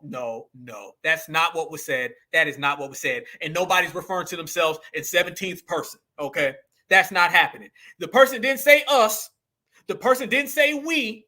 The person didn't say our community. He said the migrants. And I'm going to tell you this too, family. Those people don't even know they're migrants. Okay. Who in any of these migrant shelters refer to themselves as migrants? I got a little thing for you. All of the migrants, they don't call themselves migrants. All of the immigrants, they don't call themselves immigrants. All right. All the illegals, they don't call themselves illegals.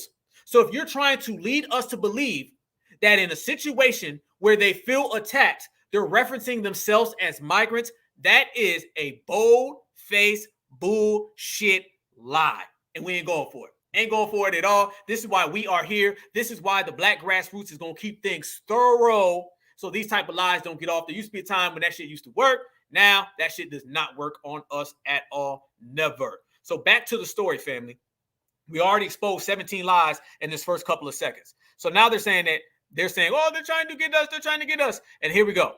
They said he didn't have to take out the gun. The problem had already been cooled down. Said shelter resident Jesus Mendoza. Once again, this whole interview is talking to the migrants. All right. Police called to the scene around 8:45 p.m., arrested 41-year-old Jose Alvarado, the man who had the gun waved at him. Okay, let me ask this question, family. If the migrants were so innocent and the migrants were so nice, how come the migrants were the ones getting arrested? Look at that right there. Look at that picture right there. They just told us that the migrants were some sweethearts that were getting attacked. They said no bad racial tropes. They didn't use the N-word. Matter of fact, they told us that the migrants were the ones saying he's trying to hurt us. Well, how come the police showed up and Mr. Jose Alvarado got arrested? I see it right there. There's the picture. There we go. I don't see no fifth person, no sixth, no seventh. I see a black man was getting clearly attacked. They were clearly yelling the N-word at him, and following them using the N-word at him, the police showed up, and the damn W police came after Jose Alvarado. So Jose Alvarado is getting arrested. So basically, the story that this news article is trying to spin is clearly a lie as we proceed. Why are they taking me away if he was the one who is going to harm me? Bullshit. Okay, probably because you were the one saying the N-word and you were the ones committing the hate crime. On top of all of that, somebody named Del Cruz, Del Cruz, a spokesperson for the City Office of Emergency Management, which oversees Hall Street Shelter, said they are investigating the incident. No, you're covering for the migrants. This is what I talk about. This is supremacy protection, because supremacy will always protect their puppets. That's just what they were doing. So the safety of all New Yorkers, and then get this. Now listen to this, family. It's an injustice and it bothers me. Prosecutors charging Alvarado. So not only did the black man get attacked, not only did Alvarado tell a lie, Alvarado's getting charged. I thought that this article said Clark, the black man, was the bad guy. It seems that the police tell a different story. So this news article and the police are telling two different stories on this situation that got two different accounts. Prosecutors charging Alvarado said Clark told officials he'd been trying to break up a fight between residents when Alvarado, a former resident of the shelter, swung a construction cone at him. That is coming from the black man. That is what the brother said. The brother is telling a different story. Now, notice how these migrants got on code, right? Notice how these migrants know how to twist and turn the words real fast, and they'll say things like, oh, you know, he came after us. They start speaking in fifth person, sixth person. They interviewed them all. They all got on code with supremacy. They got on the anti-black code. But that's not what we've seen, and that's not what Clark is saying. Clark is giving a different testimony. Clark is telling us what we seen in the video. Alvarado was telling us some shit in his head. Big difference. So it also looks like the NYPD agrees with us, because Alvarado is the one who ended up getting charged. So the brother is breaking up a fight. Let's just tell the brass tacks of the situation. The brother's breaking up a fight, and then a bunch of anti-black migrants started to attack him. Alvarado swung a construction cone at him. Then they all got on anti-black code, about 12 of them. They started to chase Clark. This is when the video kicks in with audio that they stripped on purpose. As Clark leaves, out of nowhere, you start hearing them yelling, "Kill the nigga." That's what you started to hear. And we seen it all on video. So this whole article is basically some shit that we didn't even see. But watch how now they start trying to spin it back on Clark, the black person. Clark didn't immediately return a request for comment. But here we go. In a 2017 lawsuit, Clark was accused of tackling his mother, who come to talk to her. Excuse me. He was accused of tackling a mother who come to talk to her arrested son inside an East Harlem precinct. A suit the city later settled for $26,000. Law Department records show. So now here's the slander. Now here's the smear campaign. And this is the part where they try to make the black guy look like he's the criminal. There you go again, family. One more time. Clark was involved in a 2017 lawsuit where a mother, don't say who, they say a mother, said that he tackled her while she was trying to talk to her son. This is what they do. They will always go back and they will always try to spin it. And before the article ends, they go back and let Alvarado get his last word in. He denied swinging a traffic cone.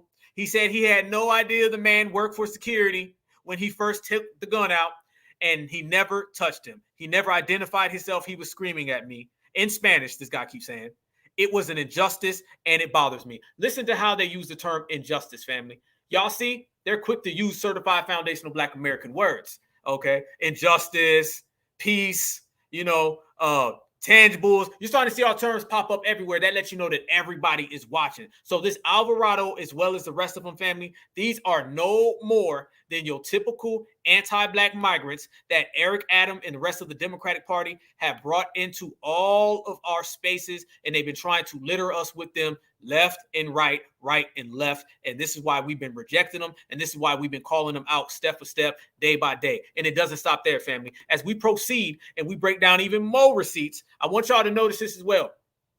You're also seeing these migrants coming after police officers. Yes, the hell they are. Yep, the same police that they sit there and say the code and the blue and all that shit. Okay, well, I got some stuff with the code and the blue. Watch this video right here, family. Another receipt. This is right there in that same New York. So who's telling the truth? Who's telling the truth here, family? Is it Mr. Alvarado or is it this right here? Watch these folks attacking the NYPD over motorbikes. Yes, the hell they are, family. This is the migrants not attacking us, attacking the police. Listen.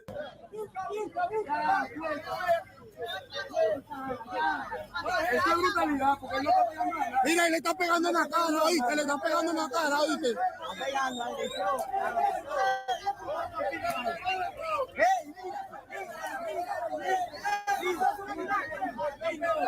Run it back. The NYPD swarmed a migrant shelter Thursday, confiscating mopeds used by migrants for delivery work.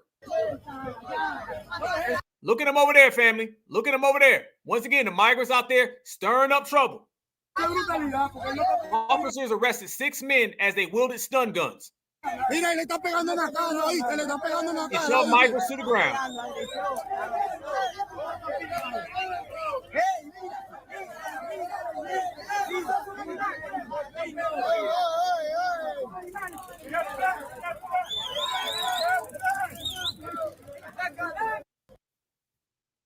Family, I have to report to y'all that no migrants were harmed in the filming of that video. And that's a funny thing, though, because notice how they use non-lethal force. Y'all picked up on that, right? That was non-lethal force. I didn't see, they say stun guns and body slams. I didn't see none of that. I seen them being very, very polite and very, very kind to the migrants. Those migrants were surrounding the police. What would happen if, 15, 16 brothers and sisters surrounded the NYPD? Would they start getting loose with them fingers? Would the fingers get real itchy? Would they start letting off, family? That's what I believe. And I'm sure y'all believe the same thing. So when you sit back and you watch that, they were being very kind. They didn't come after the migrants. The NYPD let them folks surround them. That looked like a goddamn protest. Matter of fact, that looked like a goddamn riot. And they didn't do nothing. No lethal force at all. They sat back and just let it go. They would have let loose on us. Matter of fact, it wouldn't even got that far. It wouldn't even got that far. The moment a brother or sister even looked like they were there for some type of justice, shit would have went turmoil upside down, straight up and down. But what ended up happening? They sat there and they were nice to them, and they were doing what? They were protecting their supremacist investment. Them folks are there to serve the dominant society. The dominant society is only going to go so far with actually punishing their minions, because their minions, as Joe Biden told us, this ain't our words, Joe Biden told us that they are the future of America and we need to invest in them. So therefore, he's going to protect his investment. And protecting his investment does not mean that you are going to hurt them or harm them. Matter of fact, I'll go as far to say, family, all of the police officers across the country, in particular, the NYPD, they have direct orders to never harm at all, by no means, any migrant. You are to make sure you bust them home. You make sure that if they out there jumping at you, kicking at you, scratching at you, all you do is you take them peacefully with no lethal force. They save the lethal force for us. That is it. They don't have lethal force for anyone else. And this goes on all across the country, family. This goes on all across the country. Oh, yeah, it don't stop. It don't stop. It don't stop. I mean, we literally have evidence that shows you all across the United States of America, these same things occur time and time again. Look at this article right here. It don't stop, family. Look at this article right here. All right. Migrant woman arrested for slapping NYPD cop trying to confiscate her unregistered motorbike. Look at that. Once again, family, she slapped a damn cop for trying to take her motorbike. The arrest came as several people were caught on camera tussling with cops. Several people were caught on camera tussling with cops. Y'all know goddamn well it ain't even getting to that point with us. These folks are literally tussling with cops. What kind of energy, other than being criminals, makes you want to come to this country and then start tussling with law enforcement? Mind you, this is the same law enforcement that they tell us we got to back the blue. How come ain't nobody telling these folks to back the blue? How come? Check this out. Get back, get back. An officer is heard warning the crowd. Once again, he's giving warnings. With us, no warning. They just letting off. In the clip, before ushering a young man away on a bike into a sidewalk that he had warned. Bro, you're going to get arrested. Once again, giving them warnings. Don't give us none. Right there, family. As we proceed, you can see it, family, all the way across the board. Look at that right there. That's the video clip right there. These folks are right there, again, playing nice with these folks to the point where this woman literally slapped a police officer. Slapped him. And guess what? She lived to talk about it. Y'all know goddamn well that ain't happening with us. Y'all know goddamn well if a foundational Black American even looked like they even cared enough, they letting loose. This is what we talk about whenever we speak about them. This is the real deal, and we all know it. We all see it because we've all been living it. Bottom line, point blank, period. But it ain't done yet, family. That's just right there. That's just the one who slapped the police officer, okay? Then you also have the ones who are out here openly harming the police officers. And then you have these folks coming in flocks. Check this video out right here, family. This is them, again, coming in flocks to America. This is Biden's America right here. Guys, thousands, 4,000 in one day in Lajas Blancas. Just being completely overrun, guys. Completely overrun. Because look at that. That is one of their shelters where they're coming in, family. This ain't even a shelter. This is before they got to the shelter. Okay? Look at all those people. Watch how he says these people are overrunning the site. They're overrunning it, family. Watch. Secretary Mayorkas and Joe Biden. Democrats did this. Kevin McCarthy, what are you doing to stop it? Look at all of them, family. These are the scenes that they're not going to show you on the nightly news. These are the scenes that Joe Biden ain't going to talk about. Kamala Harris ain't going to talk about. Roland B. Martin, he ain't going to talk about it. D.L. Hughley, he ain't going to talk about it. I'm sorry. Down low, Hughley, he ain't going to talk about it. But we're going to talk about it right here on the Black Alpha Network, Black Grassroots. We're going to put the receipts on the table. That right there are one of these migrant shelters before they go to the good migrant shelter, okay? That's just the first one. You got the second, the third, the fourth, and the fifth, okay? This is it right now. Now, you think them folks is coming over here because they care about certified foundational Black Americans? Does that look like the Black and Brown coalition that we get told so much about? Does that look like a bunch of people who are coming over here to be friendly with us, friendly, diddly, windly? Or does that look like a bunch of people who want what they want? They're willing to take it. They're willing to steal it. They're coming with all types of anti-Black sentiments, and they're also coming for proximity to the dominant society. Watch this. I'm going to run it all the way back and listen to the guy. He says this is the direct result of Joe Biden, Kamala Harris, and the Democratic policies. Never seen anything like this. It's a sea of people. Look at this. Look at this. All the way down the river, guys. Thousands, 4,000 in one day in Lajas Blancas. Just being completely overrun, guys. Completely overrun because Secretary Mayorkas and Joe Biden. Democrats did this. Kevin McCarthy, what are you doing to stop it? What do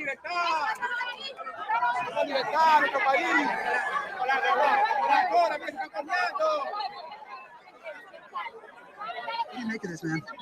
This could get violent in a heartbeat, man. And they said it is emptied out. It's emptied out. A lot of the buses have already left. There were hundreds and hundreds more people earlier today. This is insane. I've never seen anything like this. It's just every month growing to a whole new level. Yeah. What do you? So you're Panamanian. What do you make of American? What do you make of what right Joe now, Biden Panama, and Secretary Panama Marcus is taking the brunt. Wait a minute, family. Notice what he said there. We got to catch the words. He said that there were thousands earlier. He didn't say hundreds. Let me run that back. He said that there were thousands. So what we're seeing, we're only seeing a small percentage of how many people were there. Let me run that back. This is the immigration plan, and these are the participants and the minions that they're trying to use for the erasure. Hundreds and hundreds more people earlier today. This is insane. Hundreds and hundreds more people earlier today. This is insane. I've never seen anything like this.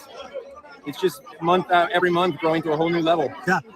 What do you? So you're Panamanian. What do you make of American? What do you make of what right Joe now, Biden Panama, and Secretary Panama Marcus is taking the brunt of open border policy in the United States. Every one of these people is being given a free meal 3 times a day by Panama at Panama's expense, and it's swelling every month to numbers that are so chaotic and out of control. And Panama's just stuck in the middle of it all. They're just stuck here in the middle of the whole thing. Bam, bam, bam, bam. Bam, bam, bam. These are folks coming from Panama. Then they sliding over here. Then they're getting bust all across the country. Those folks are going to be seen in cities all across the United States of America. And that's based on the laws and the omitted laws of Joe Biden, Kamala Harris, and the Democratic Party. They've said it. They've admitted it. It ain't nothing that we got to peel back. There ain't no deep secret to it. They've already said what type of time it is. And the type of time that it is right there, these people coming in. And those folks, by the way, family, cost the United States of America millions of dollars. Millions of dollars. Now, I'm not talking about millions of dollars just right now. I'm talking about millions of dollars every day. So when you talk about simple mathematics, millions every day turns into billions, billions turns into trillions. And that is exactly what happens with the Democratic Party. And there's no end in sight. So when you start seeing Eric Adams, you start seeing Kamala Harris, you start hearing Joe Biden tell those tales about what reality is, that is reality right there. And we've seen it. I'm going to go back to those who just rolled in because we got about 388 people up in here. Y'all smash that like button. Black Alpha Network, certified salute. Going back to how we started it off in the beginning, just in case don't nobody believe us, this is what Joe Biden said. This ain't our words. This is their words. What I always say, family, for everybody who knows, what I always say, don't get mad at us for calling out your shit. Get mad at yourself for doing it. This is what Joe Biden said, and all we doing is using his words, his actions, and his policies against them to prove our point, to drop our receipts, and that's what we're doing. When he was asked, does he support reparations for foundationals? He said he supports immigration for migrants. Vice President Biden, do you support reparations? Look, I mean, since I haven't spoken on this, got a chance. Number one, the reason we're the country we are is because of immigration. We've been able to cherry pick the best from every single continent. The people who come here have determination, resilience. They are ready to stand up and work like the devil. We have 24 out of every 100 children in our school today is Hispanic. The idea that we are going to walk away and not provide every opportunity for them is not only stupid and immoral, but it's bad for America. They are the future of America. Right there. That was his words. That's what he said, family. He said, they are the future of America, and we need to invest in them. He did not say that reparations was. He didn't say that indigenous foundational Black Americans are. He did not say that us moving forward in terms of tangibles, benefits, and our own well-being. He didn't say none of that. He said illegals. Okay, he didn't just say folks who had already been here, because his policies say that he wants folks who are coming here. So therefore, family, he openly admitted that his policies and his future that he sees is about them. All those folks we seen right there, all the folks we seen at that migrant shelter, all them folks that were yelling those racial tropes towards that Black man, the one you've seen who hit the police officer, the lady who got arrested all the way across the board, and folks that was crossing that goddamn border while the guy was talking, those are the people that he says is the future of America. And he said it on national television. Cameras was rolling. Can't nobody lie and say it's not the truth. Can't nobody say we making it up. This is what they are saying.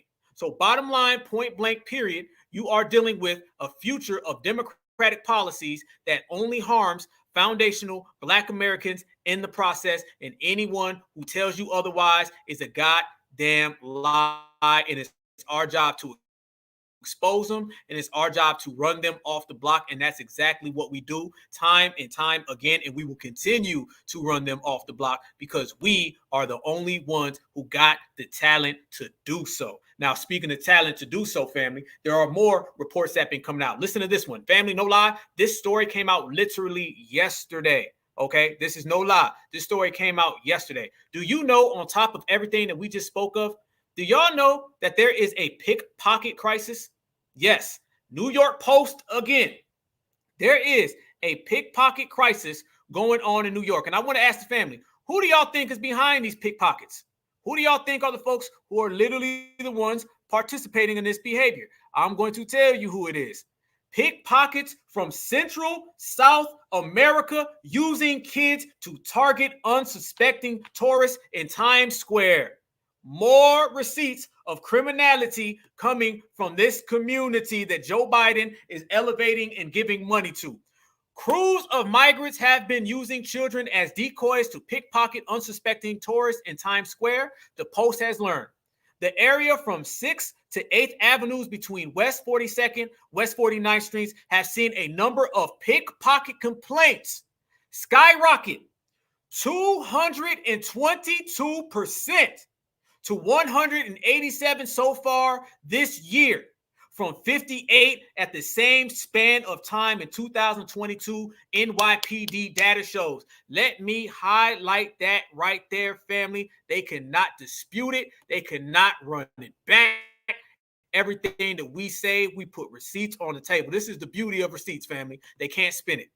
The area from 6th to 8th Street Avenue between 42nd, get off my goddamn screen, checkmate, from 42nd to 49th Streets has seen a number of pickpocket complaints skyrocket 222%. 222% in a year? You got to be kidding me, family. You got to be kidding me. Don't tell me that crime ain't coming, because I see some whole goddamn crime on the way. You can't have this, NYPD Chief and Patrol John Shell said. People are going to go back to whatever they came from. See, there you go. This is where the anti-migrant sentiment comes from. The same one that they tried to put us on. The same one they're trying to get us to cape for and for us to wear that jacket. I told you, FBA, we don't wear that jacket. Okay, we wear an extra large and they wear an extra medium. You can keep that medium ass jacket. You can put it in your Democratic Shield closet. You can put it in your Democratic Shield dressing drawer. I don't give a fuck. We not wearing it. You can't have this. He said they're going to have to go back to where they came from. He said, I spent half my trip canceling my credit cards because they were getting their shit took. He said it's not clear if they are among the 110,000 of asylum seekers who have arrived in the city over the past year because cops have barred them from seeking immigration status. Family. Do we got to? I mean, I'm saying though. I mean, how many times we gonna be right, y'all? I mean, just how many times? We got 399 people in here. Y'all smash that like button. Certified salute from the Black Alpha Network, man. Y'all know I love y'all with a passion. Appreciate you spending your night with me, and I appreciate you guys helping me, ladies. Facts on the table, ladies. Receipts on the table, and just continue to bring the truth, man. So much love and respect to everybody. 401 people. All right, appreciate y'all. Much love, man. Make sure you subscribe and share this video. We dropping it tonight. But one of the things I want to bring up, family, is that these are not failed statistics. This isn't coming from the Institute of Black Grassroots, okay? All right, this is coming from the NYPD. The NYPD are saying these things about these folks, not us. We are dropping receipts using them as the example because they are the ones telling us what they're seeing. This is just what it is. So anybody who tries to tell us something other than, or anybody who's trying to spin it, they just gonna have to live with it because that's on them. That's on them. Like I say, it's not our job to make it up, family. It's not our job to make it up. All we do is report what we see. So Eric Adams may not want to see it. No one else may want to bring it up, but guarantee we going to. We the ones they scared of. Oh yeah, they afraid of us. Oh, petrified because we bring the truth and we bring reality every time we talk. So let's break it down, family, since we've been laying out receipts. You have migrant woman who literally slapped a police officer. You seen them having a goddamn jailbreak over some mopeds. You see pickpocketing has went up, and mind you, pickpocketing was going up in just a matter of streets. They said from West 42nd to West, I think they said 49, okay? So you're talking about 7 blocks, and it went up 222% in 7 blocks. How the hell do you do that? You're doing a whole lot of pickpocketing if you pulling off something like that. I don't know, family. I'm just certified and I'm just FBA, man. We just handling this, doing our FBA thing. But nonetheless, family, so when you see that right there on top of the smacking, on top of the mopeds, on top of the jailbreaks, on top of all of that, and you see them protecting the migrants, you see them going after and yelling racial tropes at our certified foundational Black Americans, wherever, because that shelter I was just talking about with that Clark police officer, he's just one. I've seen this as well in Chicago. I actually have clips right now of them attacking Black folks at a goddamn migrant shelter where they were in, where 7-Eleven, I want to think was near, brother. So I know this is the way they operate, and I know this is the way they try to play us. We cannot stop, because at the end of the day, no matter what they say, we know the type of time, we know the type of money, we know the type of resources that they put on them. These asylum seekers, family, these are the same asylum seekers that come around here. They hate on FBA, but they can never stop FBA because we are moving at the right rate and we're moving at the right time. And either way, we're going to make sure that everything that we say comes true and everything that they say ain't going to happen. But, you know, family, we're not done yet. We're not done, you know, because we got receipts for days. We got receipts all the time. And where they don't want to talk about it, we're going to talk about it. And where they ain't going to be about it, we're going to be about it. I want everybody to stop for 1 second, family. And I want y'all to notice one thing. One thing, and I always do this on the Black Alpha Network, I always bring this up.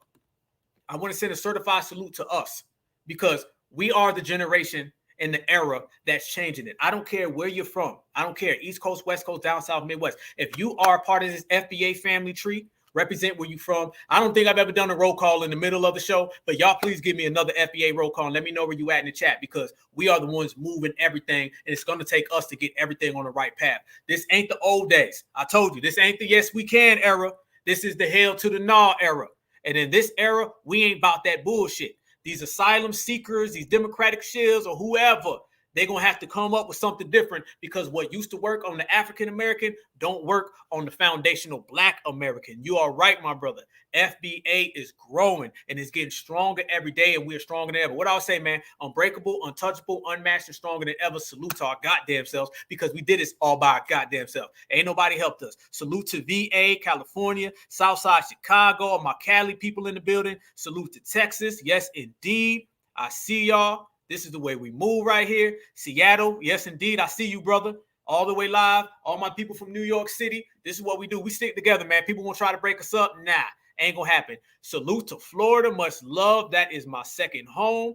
All the way live. Got nothing but love. Columbus, Ohio. Buckeye State. Yes, indeed. All right, well, we got Denver from VA. Yes, indeed. Louisville, Kentucky, home of Muhammad Ali. I see you. Flint, I see you as well. Let's get it. Compton in the motherfucking house. Let's get it. Arkansas all day, every which way. Much love to the family. I'm telling y'all. New Jersey. All right, Houston, but from Maryland, let's get it. Much love to East Side. One thing about the Black Alpha Network, I'm going to tell y'all. Oh, I love everywhere. I'm not one of these region people. I'm not my plantation better than yours. No, I love it all. Wherever y'all from, man. Much love. Pittsburgh, I see you. All the way live. You know, Denver in the house. Big up. San Diego. Yes, indeed. All the way. I see y'all. Jers, stay on code. That's what I'm talking about. I love everybody from everywhere. That's the thing about us, man, because we're going to move as a unit or we not. That's just it. But our lineage, we're a lineage of sticking together. We're a lineage of we're going to all be on the same page. Everybody else, they can go with separate little pieces. That's how they do. The difference between us, there ain't no tribalism. There ain't no beefing. There ain't no feuding. We move as one. If you mess with one FBA, you done mess with all FBA. And that's why FBA is winning. That's why we change in this country. That's why the whole discourse has changed. And if you think it's bad now, oh, wait until this next election. This next election, we're going to show the whole world that FBA is powerful. We don't just exist on the internet. Nope. We don't just exist on YouTube or Twitter or Instagram. We are everywhere in these streets. So shout out to everybody. Mississippi in the building. Much love. St. Louis, much love. You already know. DC. We was in DC last year. Had a great time. That's what it is. So I send that certified salute to all of you guys. Tampa, Florida as well. I see you. I send a big certified salute to all my FBAs because we move collectively as one. And I got to bring that up, family, because as we move as one and as we move as one unit, you're going to have a whole lot of people out there trying to run these con games on us, trying to talk to us like we don't know what we're speaking on, trying to talk to us like they can split us in half and they can get us to go against each other. But the problem that they don't like, family, is that we moving as one unit. And that unit that we moving in is strong as hell. So watch some of these folks coming from the dominant society and the way they started, try to start talking to us. Sixth generation. Yes, indeed. FBA on both sides. Town business. What up to my brother Voltron? Yes, indeed. All the way. Oakland, California in the house. Yes, indeed, brother. You already know. Much love, family. So as you start seeing these people come out and they start trying to hate on foundational Black Americans, I want to talk about some of these culture vultures. We done already put the immigration down. We done dropped 100 receipts. I told y'all we was going to have more receipts on immigration than Joe Biden's age. We done already TKO'd immigration. We already know. We win. FBA wins. They got to sit their ass down. Immigration, wrap. We got that. I want to talk about these culture vultures because I got some receipts to drop on them. There's this one culture vulture that came out a couple of days ago, and he was trying to run his mouth. And y'all seen these little hip hop shows where these guys come out and they start trying to talk on FBA business. Y'all know what I'm talking about. Y'all seen this dude right here on the screen? Y'all seen this guy before? He been running around, family.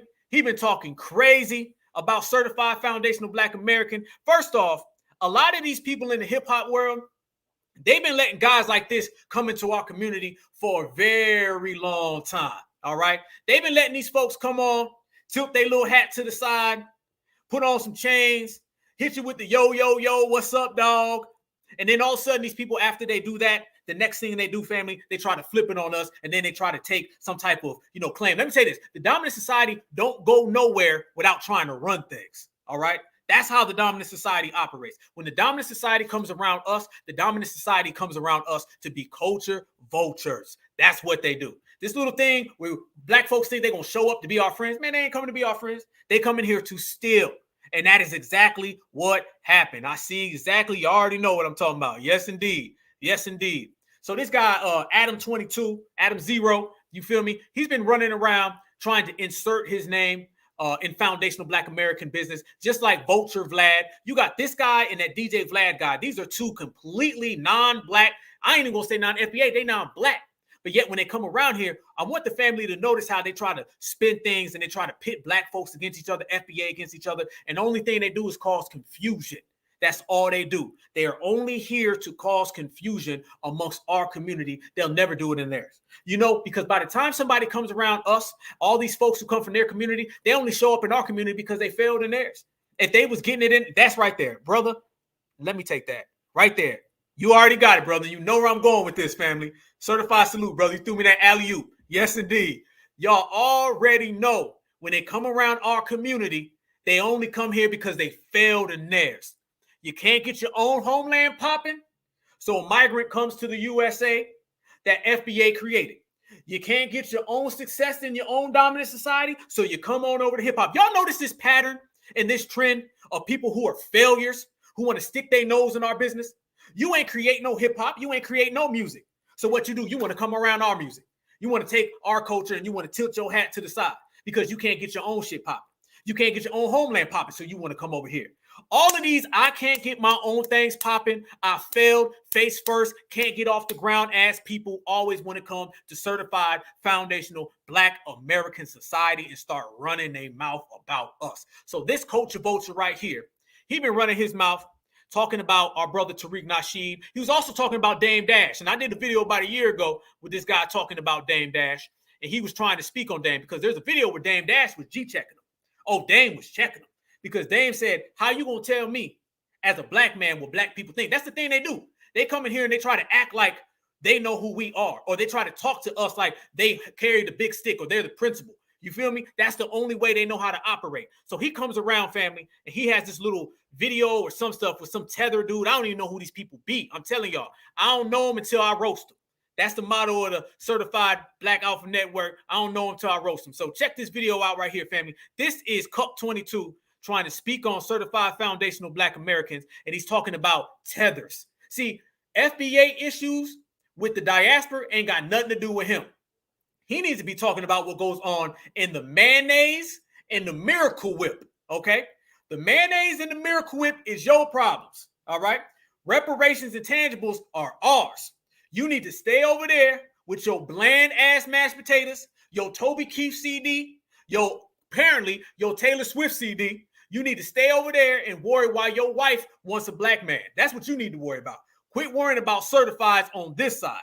So he's trying to mix in this whole little diaspora situation. And I want y'all to see the same way you seen the Democratic Party and the migrants teaming up. I want you to see how the culture vultures and the tethers team up. Drop receipts on the Democrats. Drop receipts on asylum, drop receipts on the migrants. Now we're about to drop some receipts on these tethers and these dominant society culture vultures certified style. Watch this, family. Watch this little playing games, playing both sides, and watch how Massa is trying to get in between. They put you onto the FBA stuff. It's very interesting, man. Because I interviewed Tariq, and he's just blaming everything you could possibly talk about. He just blames it on the non-FBA. Yeah. He's like, well, what's the FBA? What's the foundational Black American. So Okay. basically, someone who came from slavery. They think Africans are here like taking their jobs and it's like, bro, Well, this is America. This is a white man's country, man. We don't got no power. And they over here. resent that, like, in Harvard. Whoa. No, man, listen. Turn me up maximum volume. Let me sit all the way up on this one, family. Turn me up maximum volume. Oh, we about to roast all the way goddamn live. First off, I want y'all to notice how Master's sitting there spinning that whole goddamn pot. And look at these tellers up in there. We listen how what he said. He said, we don't have no power. Y'all see the difference? That whole we don't have no power. Are you surprised that within 1 minute of this clip, the damn tether's already telling you he don't have no power? Because that's the way they think. So is it a problem with certified foundational Black Americans, or is it jealousy that you out your own mouth said you ain't got no power? You ain't got no power is what you said. You know why you ain't got none? Because you over here in our country trying to eat off of us, all right? And notice how the Adam 22 Cuckatoo, all right, Cuckatoo, notice how Cuckatoo is sitting there talking about FBA and he's giving some type of lesson. Watch the whole sequence. Watch the pattern. Watch how he's sitting there saying, well, FBA is this and FBA is that. He's giving a whole definition of FBA to all the Black men. Look at the Black men at the table, okay? Whack, whatever the hell that, Whack 100, okay, because he whack as hell. Watch Whack 100. Whack 100 sitting there going, yeah, yep, show. The tether sitting there saying, yep, yep, show. And notice how the man who's playing Massa is taking the leadership role. And notice how they start getting behind Massa. This is what you're going to see all the time with Cup 22 and Vulture Vlad. This is the type of energy. And the tethers go right along with it because the tether wants what? What I say, family, they want proximity. And if he don't care if you got to sit across the table from Cuckatoo, either way, he's going to sit there and serve him. I'm going to run that back, family. Watch the same way Massa is giving definitions and he's leading the conversation, and all the brothers in the room are shaking their head. Yes, sir. No, sir. Cuckatoo. They put you onto the FBA stuff. It's very interesting. Who did? Man. Who put you Because I interviewed Tariq and he's just blaming everything you could possibly talk about. He just blames it on the non-FBAs. Yeah. He's like, well, what's the FBA? What's the foundational Black Americans. So basically someone who came from slavery. They think Africans are here like taking their jobs and it's like, bro, Well, this is America. This is a white man's country, man. We don't got no power. And they over resent that, like, you know? in Harvard, a person from Nigeria who just came over counts as a Black person the same way that a person who's been in America for a couple hundred years, their family lineage, counts as a Black person. But it's not the Nigerian. You got to tell the white man to change that. Because the Nigerian can't change. The Nigerian that's coming here don't have the power to dictate that. Yeah. The white, you got to go to the white man and say, yo, separate us.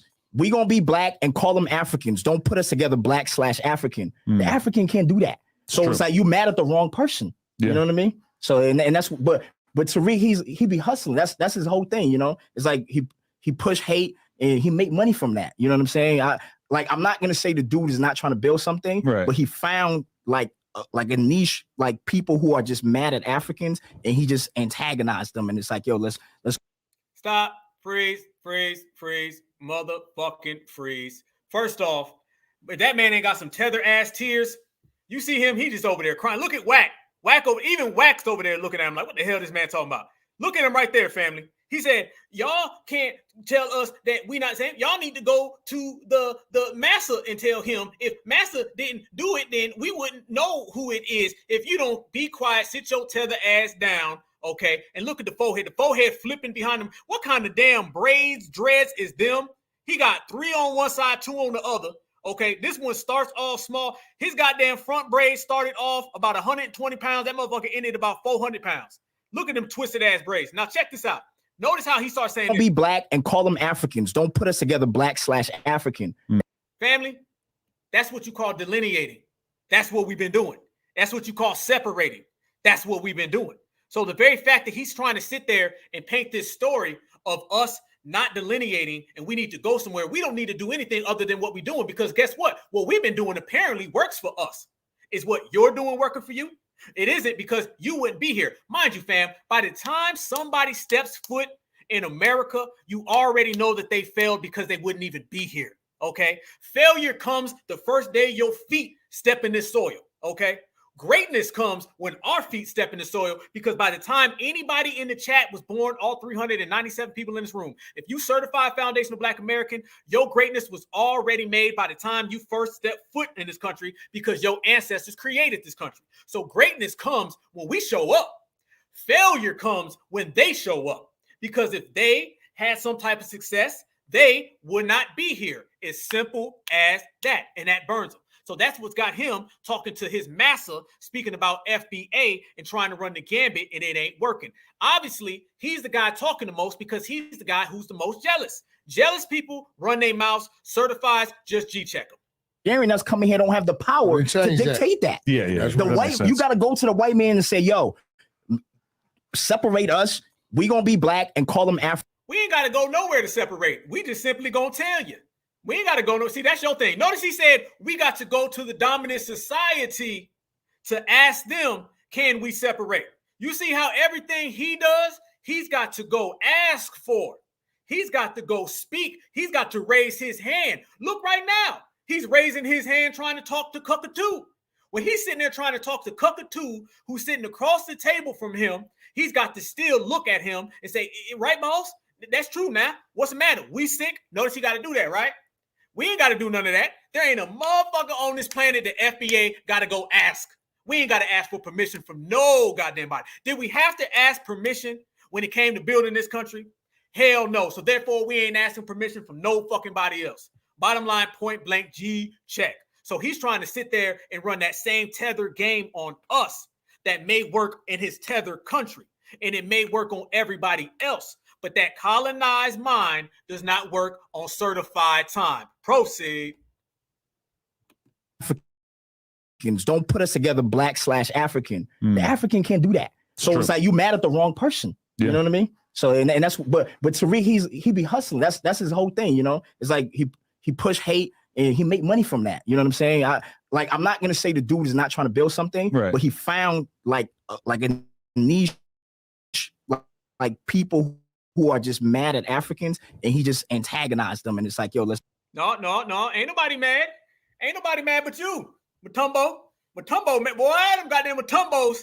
I'm telling you, ain't nobody mad but you, Matumbo. We good over here. Ain't nobody mad. Certified foundational black Americans, man. We out here living our best life. Shit, be honest with you, we're living better now than we've lived in the last 50, 60 years. This is one of the best generations of all time. We ain't got nothing to be mad about. You seem to be mad. Matter of fact, you're so mad that your braids look like they about to unravel every time you talk. I see about 4 goddamn veins popping out your Fleedman forehead. It looks like your forehead done caught a goddamn plane to America, okay? And it looked like your braids done jumped over a goddamn wall to get here, all right? So you just reeking of tetherisms, and you are upset that foundational black Americans ain't falling for the game. And you are basically telling massa on us. That's really what this is, ain't it, family? Ain't it? He's basically saying, massa, they be's and means to me's. Massa, can you comes and helps me? What you's going to do's, Adam 22s? Please help me out. That's what this is really about. Y'all know they're going to go tether tell. These ain't nothing but some tattle-telling tethers. One more time, running it back. These are some tattle-telling tethers, and anytime things go bad, they got to go and run to the dominant society. You ain't going to get no extra butter biscuits. You ain't going to get no extra Jollof. It ain't going to work for you, brother. So sit down, go ahead and try to get you that date with Karen. Spend your whole life doing that, and you're going to end up in a bad space and time while certified foundational black Americans are going to be getting to the money. Now, let me run back to Cockatoo. So they put you onto the FBA stuff. It's very interesting. Well, because I interviewed Tariq. That was very interesting. That man's forehead is bumping out the screen. God damn.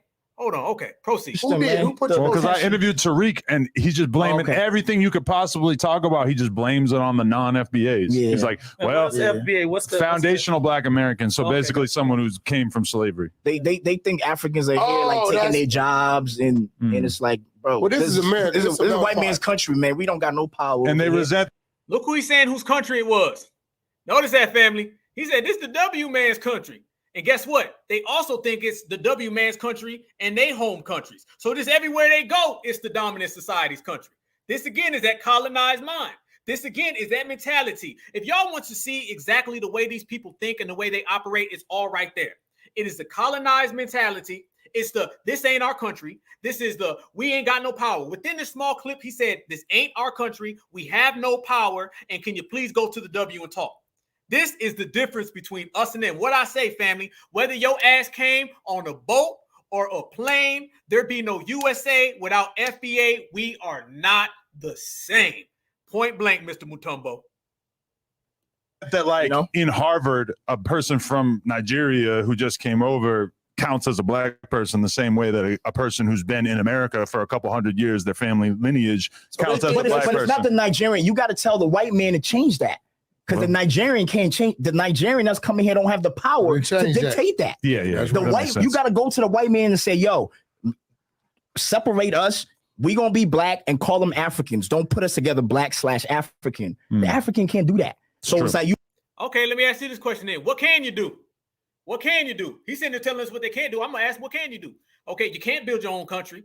You obviously can't even braid your own hair. Okay, you can't get your forehead to come back. Okay, because your forehead going forward, even when you standing still. What can you do is my question. Okay, we talking to somebody who tells us what they can't do versus people who do everything that we want to do. That's the difference. We do what we want, we do how we feel, and they can't get off the ground. So Adam 22 and this tether right here, you're seeing that alliance of people who just cannot stand certified foundational Black Americans because we are better. And matter of fact, not only are we better, this is what happens when you start dealing with that guy. Family, I ain't lying. This is what it is. Okay. So while he worried about us, that's Adam 22's his old lady over there on the other side, family. Okay. Y'all know this story.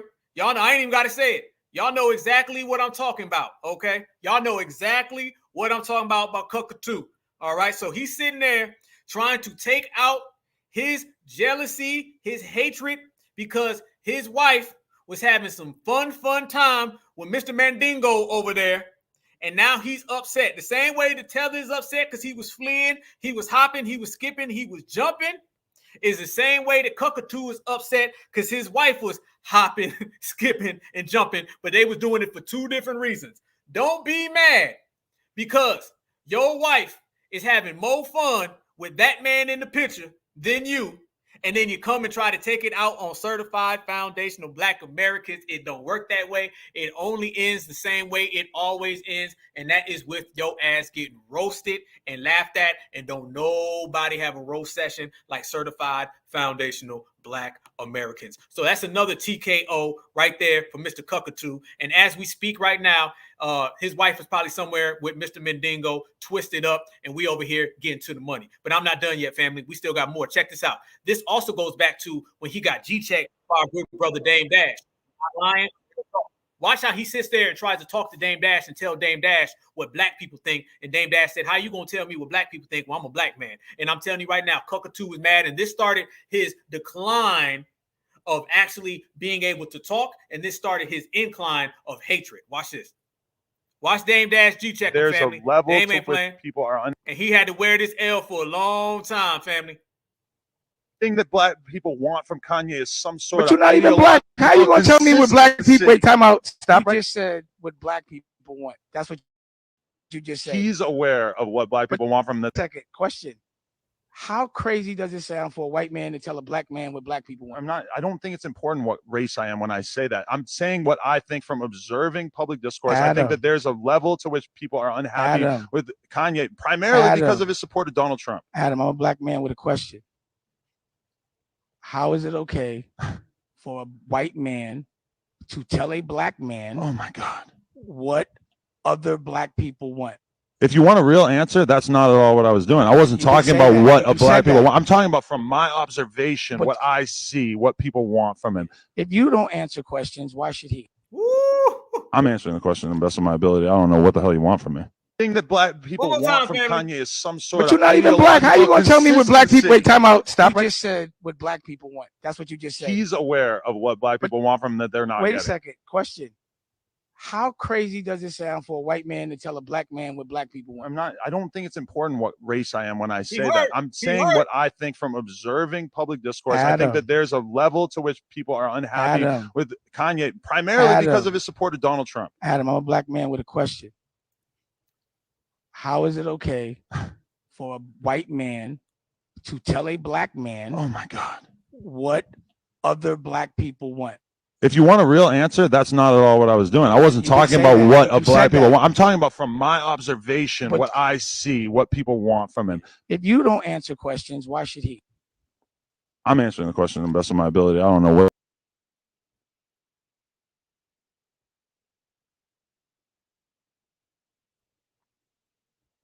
He was getting mad, family. You see that, right? See, hey, salute to Dame. See, Dame wasn't letting him do all that stuff where he was trying to wiggle out and he was saying, well, now, I don't know what you want now. And wait, he was trying to use big words and stuff, saying, I'm just using a societorial observation. Dame said, fuck that. Answer the question. And he said, if you ain't going to answer the question, how you going to try to ask this man?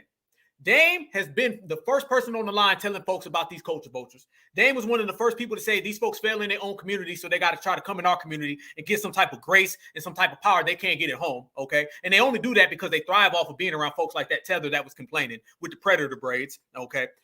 This is the same type of energy that we've been putting out the same way that Dame was just putting it out. We basically have been G-checking all of these off-coded Tethers, Ops, Dominant Society folks the same way Dame was G-checking Cockatoo. The same way. That's what it is. We ain't letting them slide. We ain't letting nothing go past. We're not letting them talk their way out. We're not letting them run that circle on us. None of that is working. You're going to say something, you're going to stand on it, or you're going to get checked. We don't leave them with no options. That man was trying to dance around every single thing, and we ain't going for that. That right there is literally an example of the energy that we've been putting. That's why I'm always saying we're going to salute our goddamn self because we built this motherfucker by our goddamn self. Trust me when I tell you that. And we're going to continue to do it because we are the only ones who can. If somebody else could do what we did, they'd already been here. Where they at? I see a whole bunch of imposters. I see a whole bunch of folks out here trying to act like FBA, but can't nobody be FBA because there is only one FBA. Cuckatoo found that out. The Tether found that out. Migrants, Eric Adams, all the Democrat, Republican shields, they all found that out. And we're going to continue to keep on dropping them facts at their doorstep. And they're going to have to continue to address us and acknowledge us. But just make sure you put foundational in front of that Black American. Yes, sir. Now, family, there's one more thing I got to address. Because there's been people running around here trying to tell us that we already have laws that we don't have. Or they've been trying to spin it and trying to give us some type of fake belief that things exist that really don't exist. That's something that's been going on. That's a pattern and that's a trend, family. This thing where let's tell Black Americans they already have something that they don't have because that'll make them stop fighting for it. That's old school. That's old school, family. It's the same reason why they used to tell us we already have justice. We already won. What's the best way to get somebody to stop fighting? The best way to get somebody to stop fighting is tell them that they've already won. That's what the old generation was running on us for the longest. The old generation was running around here trying to tell us, well, y'all already won and y'all already have it, so quit fighting. And we've been the ones saying, we don't give a damn what you say. It's all about what we say. That's the thing. Everything that goes on is based on what we say. It ain't based on nothing. We're not believing anything that someone tries to put in front of us. Well, you know, about a week ago, there was a situation that popped off and it occupied the internet for like 3 or 4 days. And folks was going back and forth. They was arguing, they was bickering, they was feuding, they was fighting, they was fussing. This one non-FBA lady popped up with a damn grapefruit on her face. Y'all know where I'm going with this. And she was running around, family, telling us left and right that some Black men did it to her. She said the blackity black man did it. It's all because the Black man, we got to stop the Black man. The Black man been out here harming folks. The Black man is the root of all of our problems, and we need to do something about the brothers. Didn't talk about that the brother she was referring to was non-FBA, and we're going to make that distinction, whether you want to or not, we're going to. Well, anyway, a lot of folks, brothers and sisters, all of us, because like I said, certified sisters and certified brothers, we move as one. All right, that's what they don't like about us. That's why we did the FBA roll call, because whether you're in California, you're in New York, you're in Illinois, you're in Alabama, you're in South Carolina, North Carolina, Georgia, Florida, you're in Colorado, I don't care where you are. If you are certified foundational Black American, we move as one. We're not tribal, okay? We unified. So therefore, since we've been moving as one family, you got a lot of these people coming out here trying to stop and split us. They don't like the fact that they try to use feminism against us, and feminism don't work because our sisters is G-checking the feminist. All that manosphere and women ain't no good shit that a lot of these folks been doing, certified brothers been G-checking these off-code simps. So when you start G-checking the feminists and you start G-checking the simps and certified brothers and sisters move is that one that I'm talking about, things get done. That's why we stay on code.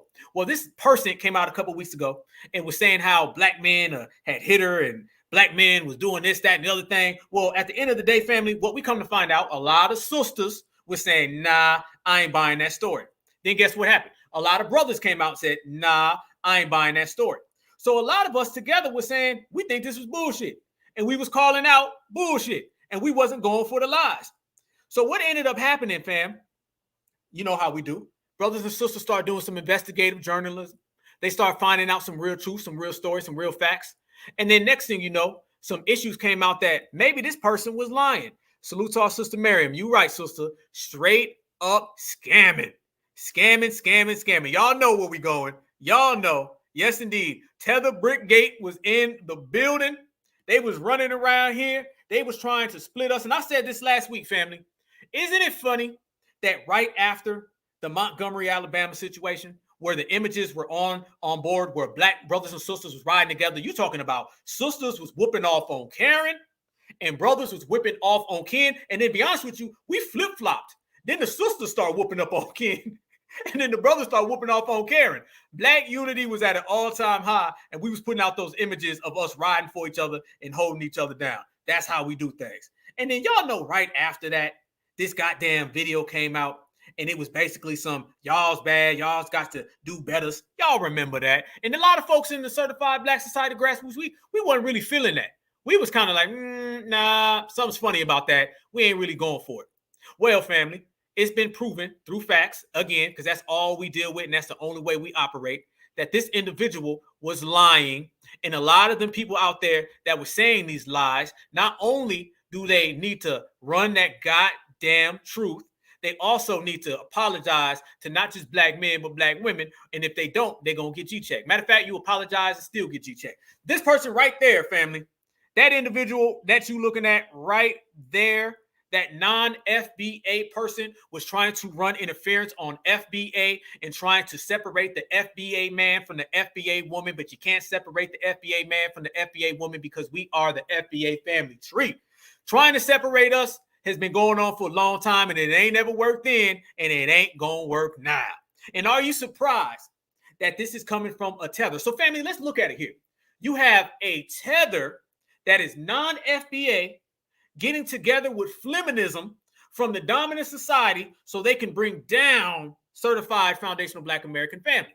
You notice on all these receipts that we're dropping, the enemies and the ops are coming at us 1, 2, 3, and 4. You notice that? It's the migrants and the Democrats. It's the cuckatoos and the tethers. It's the tethers and the feminists. It's the Republicans and it's the Democrats. It's the Northerner and the Southerner. It's the liberal and the conservative. They got to team up to come on us because they know they can't see us. And who do they always go and recruit anytime they're trying to get foundational Black Americans to get off code? They go get them some tethers. Now, I'm going to play a video, family, but I'm going to point out some things a lot of people weren't pointing out. There was a video that came out with some W lady. And this W lady was saying, oh my God, this is a bad situation and this is bad and everybody needs to know. And this woman was lying. But I wanted to point out something a little deeper, family. Nobody was really pointing this out. See, when I see a W woman come out and throw this tether under the bus, I don't sit there and see it and say it's some type of applaud. What I see is that this W woman, who is a Karen, is throwing the I want to be a Karen under the bus. There's a big difference between the two of them, family. Let's get this straight. So a lot of folks is on the internet today. They were like, man, even the W woman is calling that stuff out. Nah. She's not calling that. See, I always know the game. I know supremacy is always trying to come up with some slick, trying to come up with some little backdoor, back channel, little hustle. Nah. What in reality it is, though, family, you're going to see this Karen throwing this tether under the bus. And the reason why Karen is throwing the tether under the bus is because we expose the whole situation. So I'm going to play you somebody who's anti-Black, and she's exposing someone else who's anti-Black. And didn't we tell these tethers, you can, I want to be a Karen, you can, I want to be a Ken, you can, I want to be a part of the dominant society, but when all that shit don't work, you're going to try to come back over here and certify foundational Black Americans, and we ain't going to let you in. So as this tether, Brickgate, all of that was exposed, canceled, and debunked, now the dominant society comes in, and now they start lashing that Brickgate, and they start lashing that tether because you failed. Family, buckle up. We about to rock all the way live. Certified Black Society in the building. We are dropping receipts. Check out this Karen throwing the I want to be a Karen under the bus. Family, we got Karen on I want to be a Karen crime. Only foundational Black Americans are good enough to make something like that happen. Let's proceed. Feminists are about to get really mad at me me for this one. You guys remember this woman who was hit in the face with a brick? Even though it appears that she's having the same allergic reaction she was having in this video. I think this woman set this entire thing up as a hoax. In fact, actually, I know it was a hoax. Coincidentally, every few years she gets attacked in the face by a random stranger, fails to make a police report, but makes a GoFundMe and garners thousands of dollars. Here was her first one. And her second one in 2020 where she garnered $41,000. And here's the video she used to sucker people into that money. You grew up and they mad because you trying to fucking beat somebody. They mad because you trying to beat somebody. I'm trying to be a doctor and they mad. Look what they did to me. Look what they did to me for no reason. They don't beat me up. I'm 30 years old. They gonna beat me up. Interesting. So not once, not twice, but 3 times you got beat up by strangers, strange black men, didn't make a police report, but made a GoFundMe. And then conveniently, when the $41,000 is probably run out, now you're back at it again. Freeze. All right, family. Let's break this down. What y'all got? Wait a minute. Before I even go, what y'all got? Let me see what y'all got. What y'all got in here? All the way live. Yep, no security footage. Funny, right? Funny. Uh-huh. You ain't lying. I see you already. Yep. Professional scammers. Yep. That's exactly what we're talking about. These are the folks that they tell you, be careful of the Nigerians. Be careful of the Africans. Whenever you get on these websites, yes, that's exactly what it is, family. Yep. All the way live.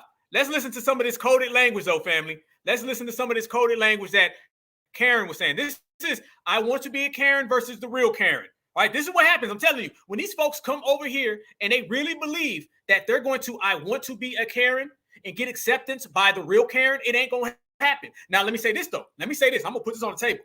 Had all this worked and they were able to actually fool us, that Karen right there wouldn't be making this video. That same W woman will be sitting there praising the tether. She'd be talking about girl power. We all is one. We all one big family. She's only making this video right now because she's throwing the tether under the bus because we exposed the tether. Had we not exposed, she wouldn't be throwing her under the bus. This is what shows you. The dominant society will play every side of the argument, especially when it comes to trying to bring us down. The very fact that they can't bring us down, they try to bring us down, but that shit never goes anywhere. This is the same reason why they're doing this. So what I always say, family, all we got to simply do to win is reject the bullshit, and then we can sit back and watch everybody fight. Watch the coded language that Karen says. And I want everybody to notice that Karen is not riding for us. Karen is throwing the tether under the bus. But at the same exact time, she's using the talking points that we created. And garners thousands of dollars. Here was her first one. And her second one in 2020 where she garnered $41,000. And here's the video she used to sucker people into that money. You grew up and they mad because you trying to fucking beat somebody. They mad because you trying to beat somebody. I'm trying to be That is literally the same vocal. It's the same inflection. It's the same thing she did just last week. I mean, it's literally the same video. And let's be real, family. It's all of us who are pulling this stuff up. If we didn't pull this stuff up, there'd be none of this video. This woman would not be exposed at all, at all. We were the ones saying, where the brick? We was the ones saying, where the footage? We were the ones saying, where'd you come from? We had all the right questions. What does Nearly Fuller say? Ask questions, ask the good ones. And we were asking the good ones and she got exposed. Listen to the way she's talking. She's talking the same exact way that she was trying to talk the other day. And she was doing this years ago. Doctor and they mad. Look what they did to me. Look what they did to me for no reason. They gonna beat me up. I'm 30 years old. They gonna beat me up. Interesting. So not once, not twice, but 3 times you got beat up by strangers, strange black men, didn't make a police report, but made a GoFundMe. And then conveniently, when the $41,000 is probably run out, now you're back at it again, using black men as these monsters to your fucking scheme and using a very serious issue that's not taken seriously enough, which is violence against women, as some sort of like leverage to your hoax. It's absolutely. We're not falling for the whole black man thing. Y'all notice how she threw black men in there a couple times, right? Y'all notice, because Karen, let's be real, you ain't made one video about all them Karens that have been out here getting black men harmed. Did you make one about Carolyn Bryant? Did you do that with your little neck tattoos and your hand tattoos? Did you call out all the false accusations that come from your community? No. What this is, family, this is abort mission. All right, I said it. This is abort mission. This is Karen jumping off the Brickgate scandal because she sees no future in it with feminism. Proceed again.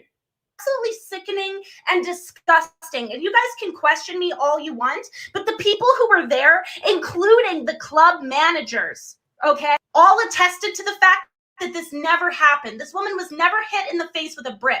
The club that she was standing outside of, they have security footage 24/7. They released a statement saying that there was no incident with her getting hit in the face with a brick. The two guys that she filmed accusing them of not doing anything, they didn't see anything. In fact, they've come out saying that they were confused because there were police parked at the gas station right across the street. So if this woman did get hit in the face with a brick, why weren't the police there? Seems like a pretty disgusting coincidence to me, and I'm not the only one questioning it. Along with the internet, articles are now coming out. Would you look? Wait a minute. Along with the internet, articles are coming out. Family, who was doing it? Who was doing the investigating? She says, along with the internet and articles are coming out. Basically, what she's saying is, in translation, the black grassroots. We were the ones calling out the bullshit.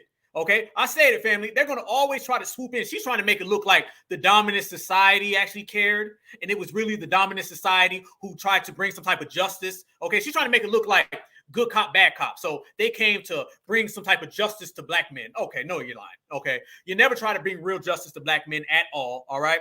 And second off, all the articles and all the investigative journalism that you're seeing is coming from black brothers and sisters on social media, because those are the ones I seen pulling out all the stories. So as she sits here and tries to shift the energy and tries to give some type of spotlight on everybody, bullshit. She's trying to all lives matter us calling bullshit on this case. Let me say that 2 times. She's trying to all lives matter us calling bullshit on this case. That's what she's doing. Because in reality, this was something that came after black men and women who are certified. We're the ones who called it out. We're the ones who brought the truth. Not you, Becky. But watch Becky, Karen get rid of the I want to be a Becky and Karen. There's no future for these I want to be a Karens. It ends up like this. Look at that. Apparently, she's been arrested for doing this type of shit before. What women like her are doing are just validating people who want to downplay the severity of violence against women. She's just feeding their bias, saying, look, it's not that serious of an issue. Women are lying. Now, in the future, if a woman really does get violently assaulted for not giving somebody her phone number and she goes to the internet for help, is the internet going to help her? Probably not. I'm going to do a full deep dive into this woman, and I'm going to put it up on my YouTube because people need to be aware of these scams. The police should be aware, and she should be held criminally accountable like she has been before. And to this disgusting mother, why don't you get an actual job? Do something with your life other than this. Don't you ever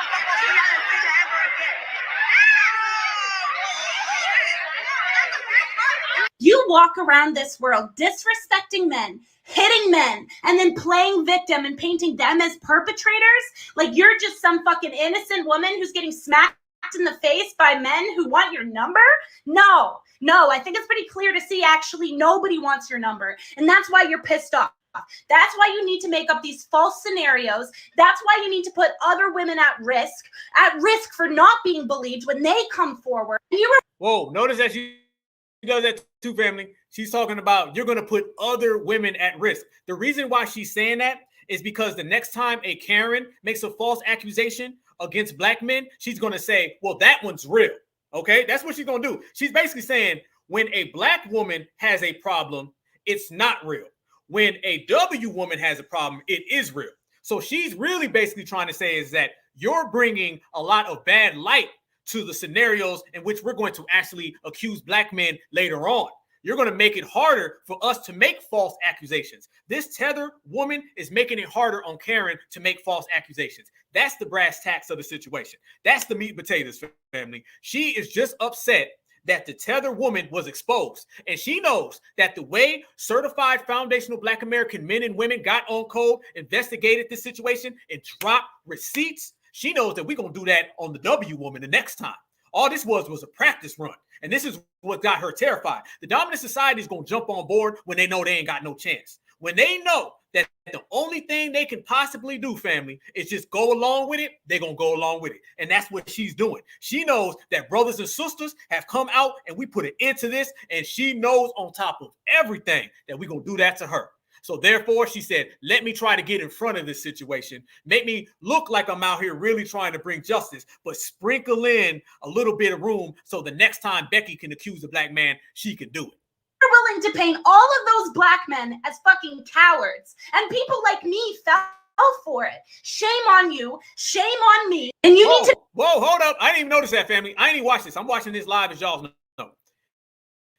She just said right there, people like me fell for it. Notice that, family. Notice it right there. She just told us that she was going along with it. So basically, about a week ago, she was going along with the black men is bad. Karen was right. See, when Karen thought that I want to be a Karen was doing her duty of bringing down black men, she was all for it. Somebody dig up this woman right now. Go dig up her receipts. Go dig up her social media. And I guarantee you it's felt with nothing but black men ain't no good. We need to stop this. We need to ride for Big Great. We need to ride for the tethers. I guarantee you if you look at that woman's social media account, it's littered with anti-black men. I guarantee you. You notice that, family. She threw that in there. She said, I even believed it.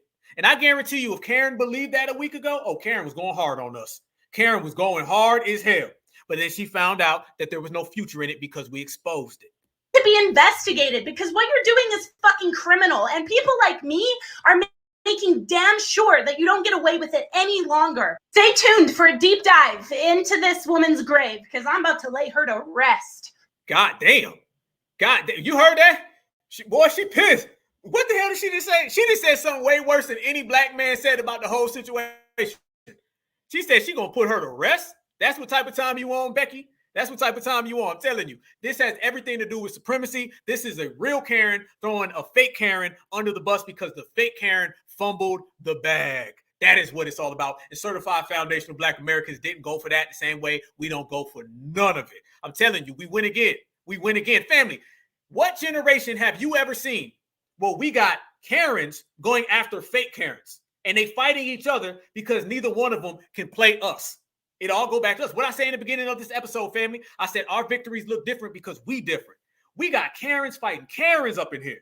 We got tethers fighting the dominant society. We done had tether on tether crime.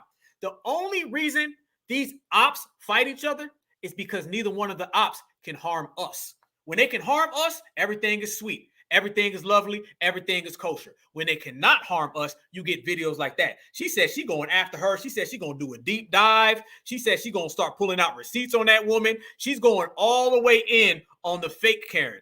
Why? Is because none of that stuff got off the ground with Certified Foundation of Black Americans. So like we said, family, when we on code, we undefeated. And apparently when we on code, Karen and fake Karens, they all fight each other.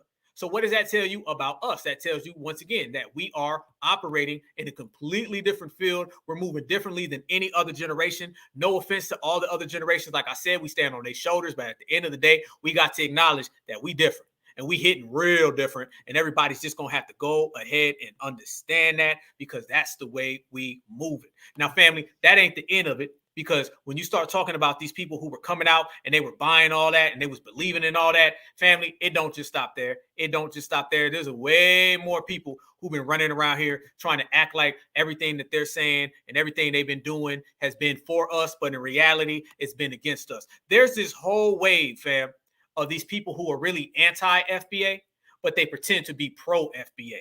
That's something that a lot of these folks been out here doing. That's one of the con games. A lot of these folks been out here trying to hustle. Somebody came across my feed the other day talking about hate crimes for Foundation of Black Americans. I'm telling you right now, family, there's these ops all day long. Ops come from everywhere. I don't even be knowing these ops. These ops just pop up out the woodwork. And one thing I do notice, I may not know them, but I know that op energy because FBA see your ass from a mile away.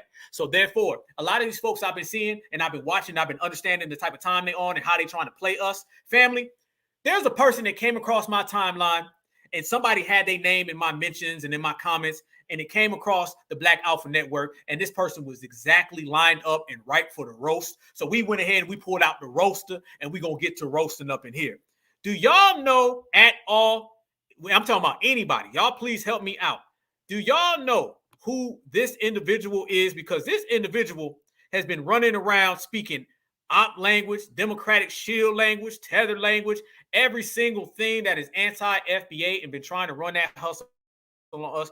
Who is this individual right here, family? Somebody help me out.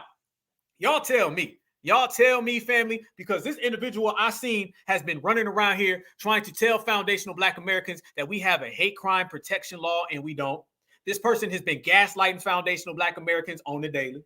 This person has been running around here kicking every single Democratic shield talking point, every single rainbow starburst community talking point, every single thing that is anti-us. This individual has been out here saying, and y'all know what type of time it is. Whenever you speak on certified foundational Black Americans, you speaking to certified foundational Black Americans, and this ain't what you want, family. So when it come down to it, I seen this whole video with Brickgate, and I seen a whole bunch of people coming out here trying to ride for the Brickgate situation, okay? The whole type of people that been coming out here trying to speak to us as if they got all the facts, as if they know it's really popping, and folks that been coming out here really trying to say it. So y'all seen right there the type of situation that we debunked, how we called out everything, every single lie associated with the Brickgate. Well, one of the people that been out here talking highly about the W's and talking lowly about foundational Black Americans was this individual. And this individual not only has been throwing dirt on us, this individual also has been running around here trying to uplift Massa and uplift Zaddy. Listen to this typical anti-Black man rhetoric, but family, I'm going to tell you right here, right now, this ain't the end. You know it comes in 2s, 3s, and 4s, and this person brings them in 8, 10s, and 12s. Listen to this anti-foundational Black American rhetoric coming from this Democratic shield. Yo, this man just hit me in my face with a brick and all these weapons. Yeah, this man hit me fucking with random rock and it hit me in my fucking face and I would have given my number. And all y'all just fucking watch. Y'all see that shit? Y'all see that shit? In the video, you can hear the men say, well, what do you want us to do? And this is why women will say they do not trust men. They don't say some men, they'll just say men in general, because they have not been given a safe space to feel like they can trust men in general, to either accept the answer of no and be rejected without the threat of violence, or to be protected by the very men who yell out, protect Black women at all costs, while standing by while a Black woman is attacked by another Black man. Listen, brother, this is just a week ago. This was that anti-Black man rhetoric. And none of these people who are throwing that anti-Black man rhetoric, they have not apologized to Black men, and they haven't apologized to our certified sisters neither. These are the people who just talk, they talk, they talk, and when they get roast, they start complaining. And what you said in the chat, I see that. Somebody done, hey, that's my brother Esau right there. Somebody done threw dirt on them braids. You ain't lying, brother. Ladies, do whatever it is that you have to do. Whether you have to be licensed to carry a mace, a taser, a bat in your car, lie and say that you are married, get you a fake ring off of Amazon, get you a Google Voice number so they don't have your regular number, get you a Finsta so you can have a fake Instagram page in case they want to exchange. It's sad what you have to do to survive the encounters with men. That is that shield talk right there, family. She said, it is sad what you have to do to survive your encounters with men. This is somebody who is literally running that, throwing all types of gasoline on that situation that popped off a week ago. But it doesn't stop there. See, when you start seeing this type of energy, fam, you already know it's going to come all the way across the board. It just popped off in this situation here. But when you start peeling back the layers and you start really watching, this type of person is the main one on the front line throwing all types of dirt on Black Americans, but then they turn around and tell us to go vote blindly for the Democrats. Y'all notice that pattern as well? The main people who tell us that Black Americans need to do better, pick yourself up by the bootstraps. Joe Biden loves us so damn much, he's going to sign all these bills for us. These be the same people that turn right around, family, and then try to tell us, but go vote. This is what it is, family. They don't lie. This is the game that they play, and they do not like the very fact that we don't play them games with them. So as this individual was coming out and speaking and saying all those type of inflammatory things, basically telling us that the whole Brickgate situation was all about black men. Black men need to do better. It's all on us. And then we started really calling it out. Black folks started seeing some things, brother, that really wasn't true. And then we started saying, well, hold up. If that's the situation and if that's what's really going down, then we're going to have to really call it out. And y'all know we call it out better than anybody right over here in Certified Black Society. So this individual, fam, I found out was a Democratic shield. I found out this individual has been running around here saying all types of non-FBA statements, talking down on certified foundational Black Americans. And also on top of that, this person has been trying to hide about what's really, really going on. Family, y'all know very well that I was down in Jacksonville, Florida after the hate crime occurred. And one thing that I've come to find out is that after I was out there in the streets, putting in that work, really grinding, trying to get us a certified foundational Black American hate crime law, there have been so many people that have been out here trying to tell us that we already have a hate crime law. There's been all these people trying to come out here and tell us, y'all just need to stop fighting for one because there's already one. We are going to drop a massive receipt on all of that and let you know that all of these ops and all these people trying to tell us to not fight for reparations, these are people trying to get us to not put pressure on the Democrats. All these people trying to tell us not to fight for hate crime laws, these are people trying to get us to not go after their beloved Democratic Party. Watch this person right here, family, and watch the lies and how they try to speak on us. We do not have an anti-foundational Black American hate crime law. Don't let nobody tell you different. And if some ops and some shields got to get roasted in the process of dropping this receipt, then 5, 4, 3, 2, 1.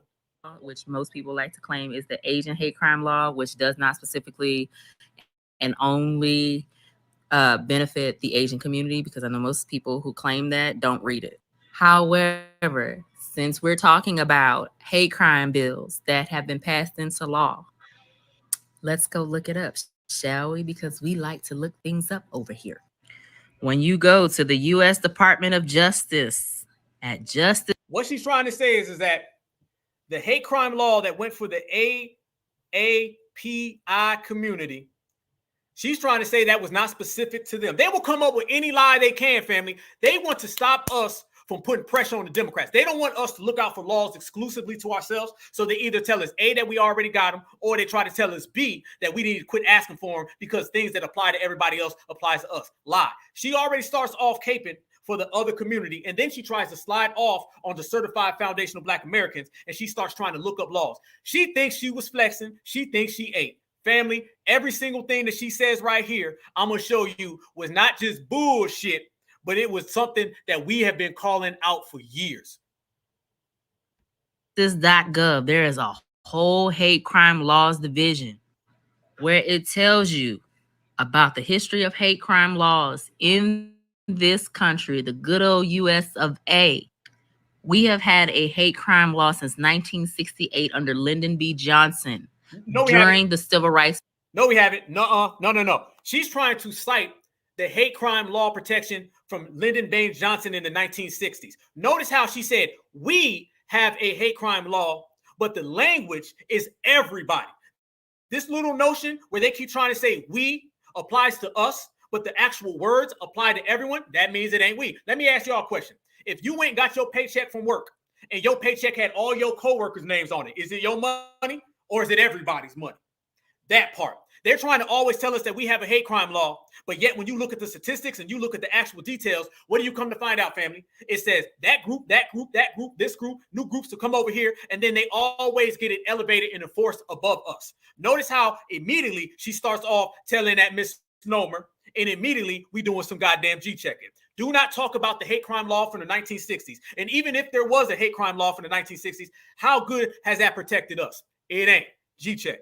Laws division, where it tells you about the history of hate crime laws in this country, the good old US of A. We have had a hate crime law since 1968 under Lyndon B. Johnson during the civil rights era. Do you know who the main targets were during that time? Black people. The 1960s. If Black people were the main targets when they first wrote the hate crime law, then how come every single Black person who was ever harmed never got any type of justice from the hate crime? And how come they just did a lynching act in 2023, since you're talking about Black people? Once again, bullshit. 68 statute made it a crime to use or threat to use force to willfully interfere with any person because of race, color, religion, or national origin because the person is participating in a federally. Okay, she said race, which means there's a whole bunch of race. Didn't hear black. 1 minute she's telling us that black people were the main harmed people in the 1960s when the law was written. And right after that, she says race. There were a lot of races in the 1960s. There were a lot of races in the 70s, 80s, and the 90s, and the 2000s. So all of a sudden, that black that she was referring to got replaced with race. It's the same way when we say tangibles for black people and they say race for all people. So basically, that's an all lives matter term. And then immediately following that, she says religion, she says nationality, and then she says a bunch of other groups that do not belong to black people. So this is an all lives matter case, and it has nothing to do with certified foundational black Americans. Mo bullshit.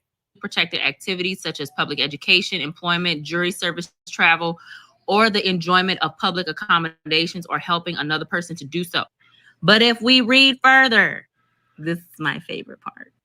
In 2009, Congress passed and President Obama.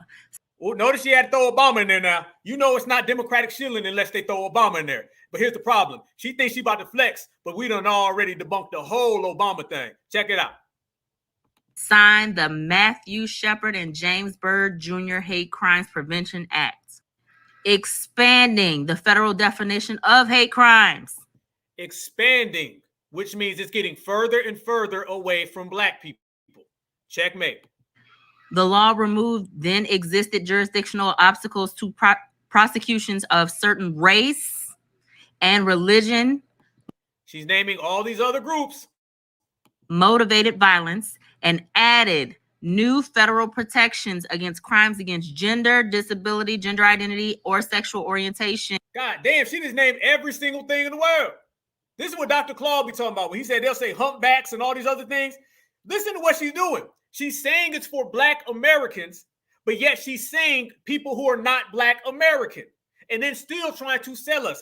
When you start dealing with shameless people, you get shameless shit. Just like she's shameless for coming in here with her hair fucked up like that. Proceed. New federal protections against crimes against gender, disability, gender identity, or sexual orientation. That's for those people who like to claim Obama did nothing for black people. Y'all, there is a hate crime law that actually exists for black people. Family, she just said a hate crime law exists for black people, and literally not one time did she say black when she was reading it. So you literally tell us that there's a hate crime law for black people, but when you read it, you never said black. You better take your ass somewhere else to Democratic Shield Island, fucked up Hairline Island, Tether Forehead Island, because apparently that's where you got residence. And you better go find a nice fucking place, because over here, certified black society, you can't fit in. G check. Now listen to this, family. As everybody runs around here and they try to tell us that we have some type of hate crime law that can't nobody ever present, that can't nobody ever see. Everyone talks about this law that exists, but we can't ever find it. I'm going to show y'all that when you start talking about hate crimes not only are perpetrated against foundational black Americans more than anybody, but hate crimes are also enforced more for everyone other than us. She starts naming a gentleman by the name of James Byrd, okay? A lot of you guys, if you're old enough to remember James Byrd, he was a gentleman who was harmed, a black American. He was harmed in, I want to say it was 1998, if I'm not mistaken. And this was in Texas. And this is one of the names that they always throw out there whenever they start talking about hate crimes. They say, well, y'all have the James Byrd Act. And then notice that after she starts mentioning James Byrd, she starts throwing in somebody named Matthew Shepard. All right. And I broke this all down just a week ago, but we're going to continue to break it down because we roasted. Check this out, family. I'm going to show you all the receipts right here, point blank, bottom line. Check it out. James Byrd. James Byrd, family. James Byrd was a black American man who was harmed by 3 W's, okay? And this was in Jasper, Texas on June 7th, 1998, all right? He was harmed. This is the guy that was tied up and pulled on a pickup truck, all right? This is somebody that they were always trying to tell us that our hate crime law has something to do with him being harmed in 1998. Jasper, Texas. Yes, y'all definitely right.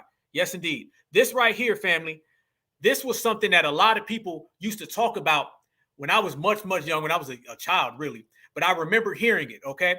And this was the name that they always use. The same way they use Emmett Till, family, and they try to use his name so they can try to fool black folks into believing that we actually have some type of law written for us. That's the same way they were using this gentleman. The same way they tried to use George Floyd or Breonna Taylor. See, they love taking a foundational black American who was harmed and putting our name on a law that benefits everyone else. Weren't we just talking about Martin Luther King and the Dreamer Act? They used Dreamer because Martin Luther King had an I Have a Dream speech, and it does not benefit black Americans. It benefits occupiers from other countries. We call them asylum seekers and immigrants. It's the same exact way that this law has never benefited black Americans. And matter of fact, what you're going to find out when we break this down, family, not only do they use the James Byrd Act, they mixed it in with somebody named Matthew Shepard.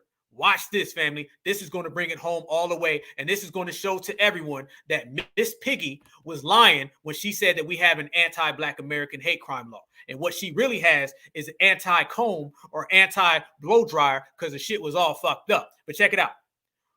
This right here shows you that Barack Obama used this name as well as other people. They said Byrd's lynching by dragging led to the state of Texas to pass a hate crimes law. Listen to this. Which later, and I'm going to highlight it, family, which later led the United States to call to Congress to pass the Matthew Shepard and James Byrd Hate Crime Prevention Act. Listen to what I said.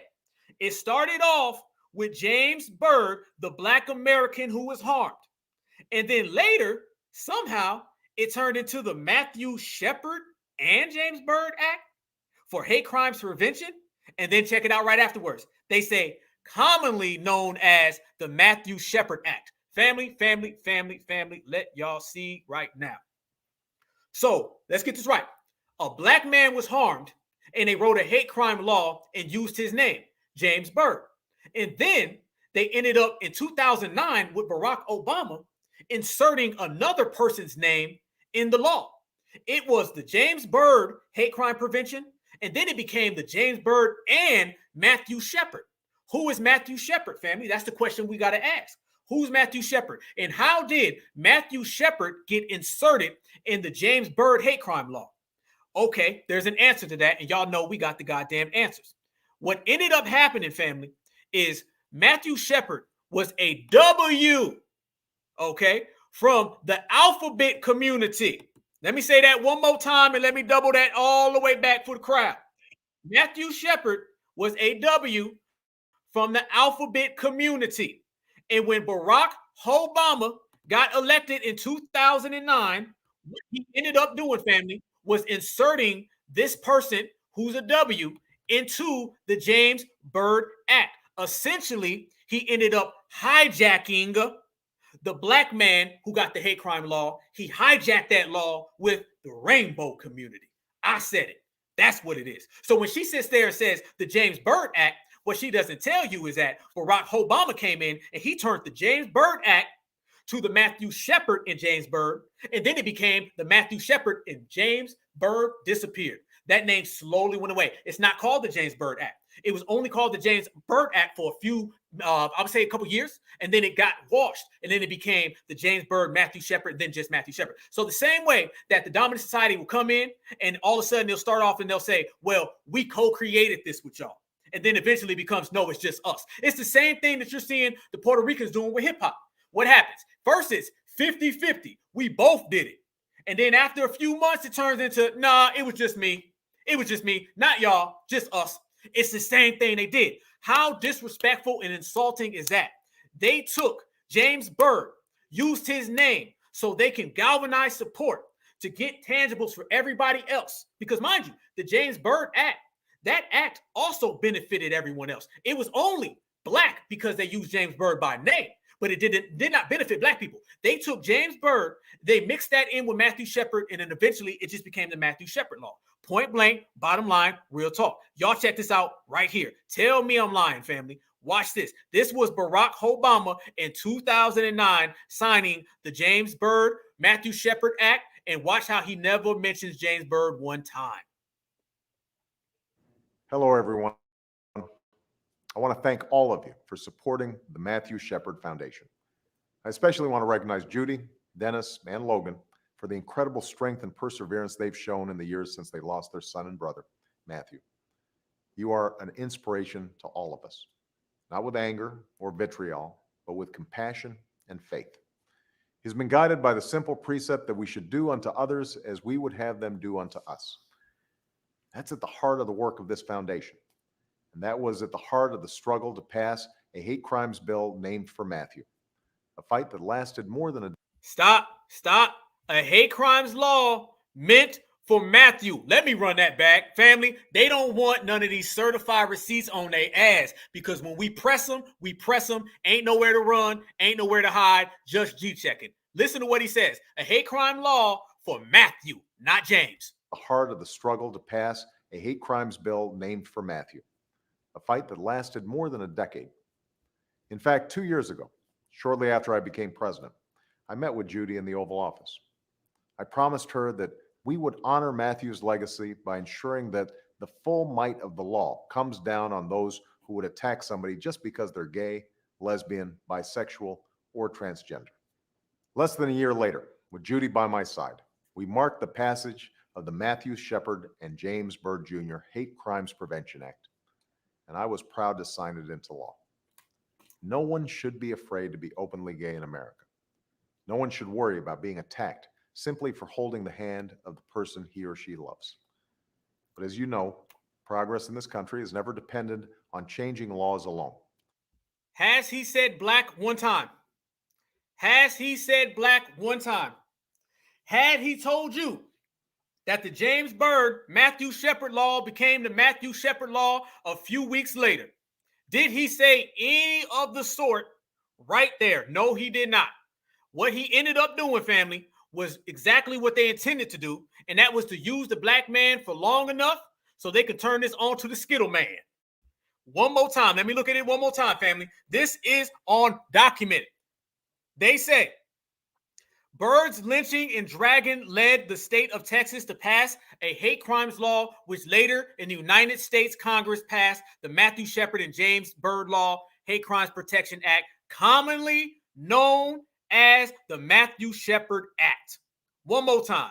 Commonly known as the Matthew Shepard Act. They ended up getting rid of the black man, and they ended up replacing him with the Skittles man. Point blank, bottom line. That's exactly why in that whole goddamn clip of Obama, he's talking about Matthew Shepard's parents. He's talking about his cousins. He's talking about his fifth cousins, his third cousins. He's talking about his neighbors. He's talking about the damn goldfish, the family dog. Did not mention James Byrd one time other than when he mentioned him alongside Matthew Shepard. But what he ain't going to tell you is right after that, Matthew Shepard became the law. James Byrd wasn't the law. That's what it is. So when Miss Piggy sits there and starts talking that talk and saying things along the lines of, y'all's already got some laws and y'all's already got everything. No, what it is that the community that you from has it, because I could tell, because I'm pretty sure you ain't pulling no brothers. The community that you represent has that law, but in reality, y'all got it, but they never intended on keeping it for us. There ain't no black American hate crime law. This only comes from Democratic shills who wish to get us to stop asking, to stop fighting, to stop demanding. This is why they come at us so hard. They're trying to get us to leave Joe Biden alone, point blank. It also depends on changing minds and changing hearts. It depends on our willingness to walk in another's shoes, to see ourselves in the struggles and hopes of those who are different from us. We've been reminded of the importance of this in recent days. We've all been shocked and saddened by the deaths of several young people who took their own lives after being bullied and taunted for being gay. It's a terrible tragedy, and one that compels us to act, to ensure that our schools and college campuses are places where all our students are safe, and to make certain that any young person who feels afraid or alone knows that there are caring adults who can help. This is a responsibility we all share. The strength of our country has always been our ability to rise above our differences and our willingness to forge an America where each of us is free to live and pursue our own version of happiness. That's the America you're fighting for. And as president, that's the America I'm fighting for each and every day. That part. And the America that he was fighting for was an America where they do not end up giving those laws to black people. It's an America where those laws end up going to everybody else except for us. Y'all know it, we know it, and they can't stand the very fact that we do know it. Let me add this to the whole scenario, though, family. Notice this pattern where they try to come out and they talk about that hate crime law that was signed for another community. And y'all know what I'm talking about, that Joe Biden signed on his very first day. All right. They try to tell us that that law was not really for those people. They try to say that that law was in reality just something that benefits everybody. See, that's the hustle they pull, family. They say it doesn't really apply to just one group. Y'all know what I'm talking about. When Joe Biden on his first day signed one for the AA community, and he wrote them a law, and he tried to tell us that, no, that's for everybody. And Roland Martin was running around here, beeping all over the goddamn place, beep, beep, beep, beep, beep, beep, beep, beep. And he was saying that it was not just for them. And then I know brothers and sisters that broke down that law, and it literally mentions that community literally 30 different times exclusively, which means that it was for them. Listen to this, family. I'm going to show y'all. This is actually what it was. This is according to ABC News, family. All right. This is coming from a W publication, and it's telling the real truth, what they don't want us to really know. All right. This is what it says. It says, drafted in response to alarming rise in violence against the AA community, the legislation is intended to expedite the review of related hate crimes and make grants available to help law enforcement improve reporting based on incidents. Let me break that down to you, family. In reality, what that's really saying is this. So all these people trying to tell us that that law that Joe Biden wrote for that community is not about them. It's for everybody. It's bullshit. It literally states that community specifically 30 different times when you read the law. And what did they end up getting? You didn't see this in the James Byrd. They end up getting a goddamn hotline. They got appointed person. They got expedient process. Expedient means that they go around everybody else and they go to the front of the line. So basically, something happens to us for 500 years, we got to go to the back of the line. Something happens to them, one day, they go to the front of the line. We didn't get none of that. Grants, come on, family. That's giving them money. Grant means money. The same country that tells us they ain't got no reparations money, they can't find $5 to give to us for building this country, but yet they pull that money out of nowhere. ASAP. This shows you that law was written specifically for them, and anybody telling you that that law was not written for them is lying. It specifically directs the Department of Justice to designate a point person to assist with the expedient review of hate crimes. Expedient means front of the line. Provided guidance for state and local enforcement agencies to establish online reporting of hate crimes in a multitude of languages. So they got a damn hotline, they got online websites, and then they also have an expedient process that they have in all different languages. This is every single resource that you can possibly find to help and assist someone facing hate crimes. And those people are not the people who built this country, who have been dealing with the most atrocities in terms of hate crimes for the last 500 years. And Joe Biden didn't do this on the first day. He did this on the first hour. He walked straight from the inauguration, straight to the Oval Office, pulled out a pen, and he wrote this law for these people. So anybody, including that twirler who is sitting here trying to tell us this law was not specifically for that community, is not lying. They full of shit. Proceed. It said logistically appropriate public education. Now listen to this, family. This is the kicker. Oh my God, listen to this. It says logistically appropriate public education campaigns and issue guidance on the best practices to curb racially discriminative language. I'm going to break that down. Racially discriminative language. You only gonna get that right here on the Black Alpha Network, family, certified 110. What I mean by that, family, and what they mean by that, Black Alpha, what they mean by that is, y'all know how we say somebody can harm us and won't nobody do nothing? You can physically be on camera, harm a black person, and they'll say forgiveness. Who knows? Wait till the facts come out. We're not sure. Y'all know how they say that, right? Okay. Think about this, family.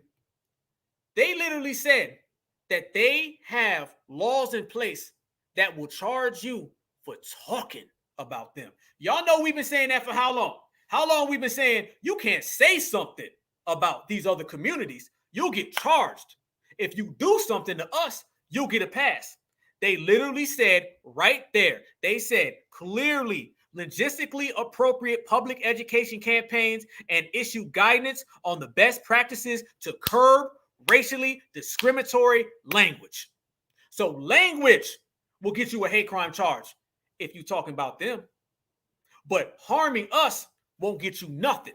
And it's always been that way. And we've been calling that out since day one. So when we was out here literally saying, because FBA is always right, we're always correct, don't let nobody tell you different. As we've been literally out here telling the world that you can't say nothing about these other groups, it's true. You can't say nothing. That's a receipt all day long. You literally cannot say nothing at all about these other communities or your ass gonna get charged. Point blank, period. You can do whatever you want to certify foundational Black Americans. Oh, no, they ain't gonna do nothing about that. No, nope, nope. But if you say the wrong thing about these other groups, charge.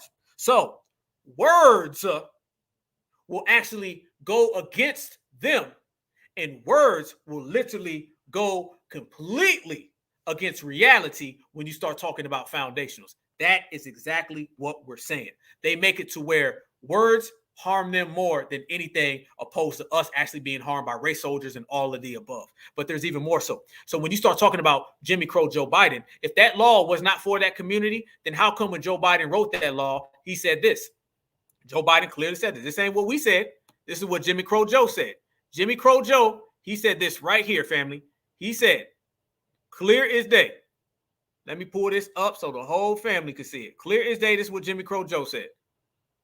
He says, we can get it right here. He said, the president also called the history of mistreatment against that community in the United States un-American. Why does he keep talking about them specifically and directly if it ain't for them specifically and directly? Don't let none of these twirlers or these shills lie. Silence is complicity, and we cannot be complicit. We have to speak out. We have to act, and that's what we've done. And I can't thank you enough. I'm proud today. That's what Jimmy Crow Joe Biden was saying when he was speaking about that other community and them receiving their hate crime laws. That is exactly what he's telling the world. That's exactly what he's been telling everybody. He's straight up telling the family that those laws are for them. And then not only did he stop there, no. Jimmy Crow don't know how to stop, family. Jimmy Crow takes it a step further. Yes, he does. I'm going to pull up even more with Jim Crow. Oh, when we pull out receipts, family, we ain't got them by the ones and the twos. No.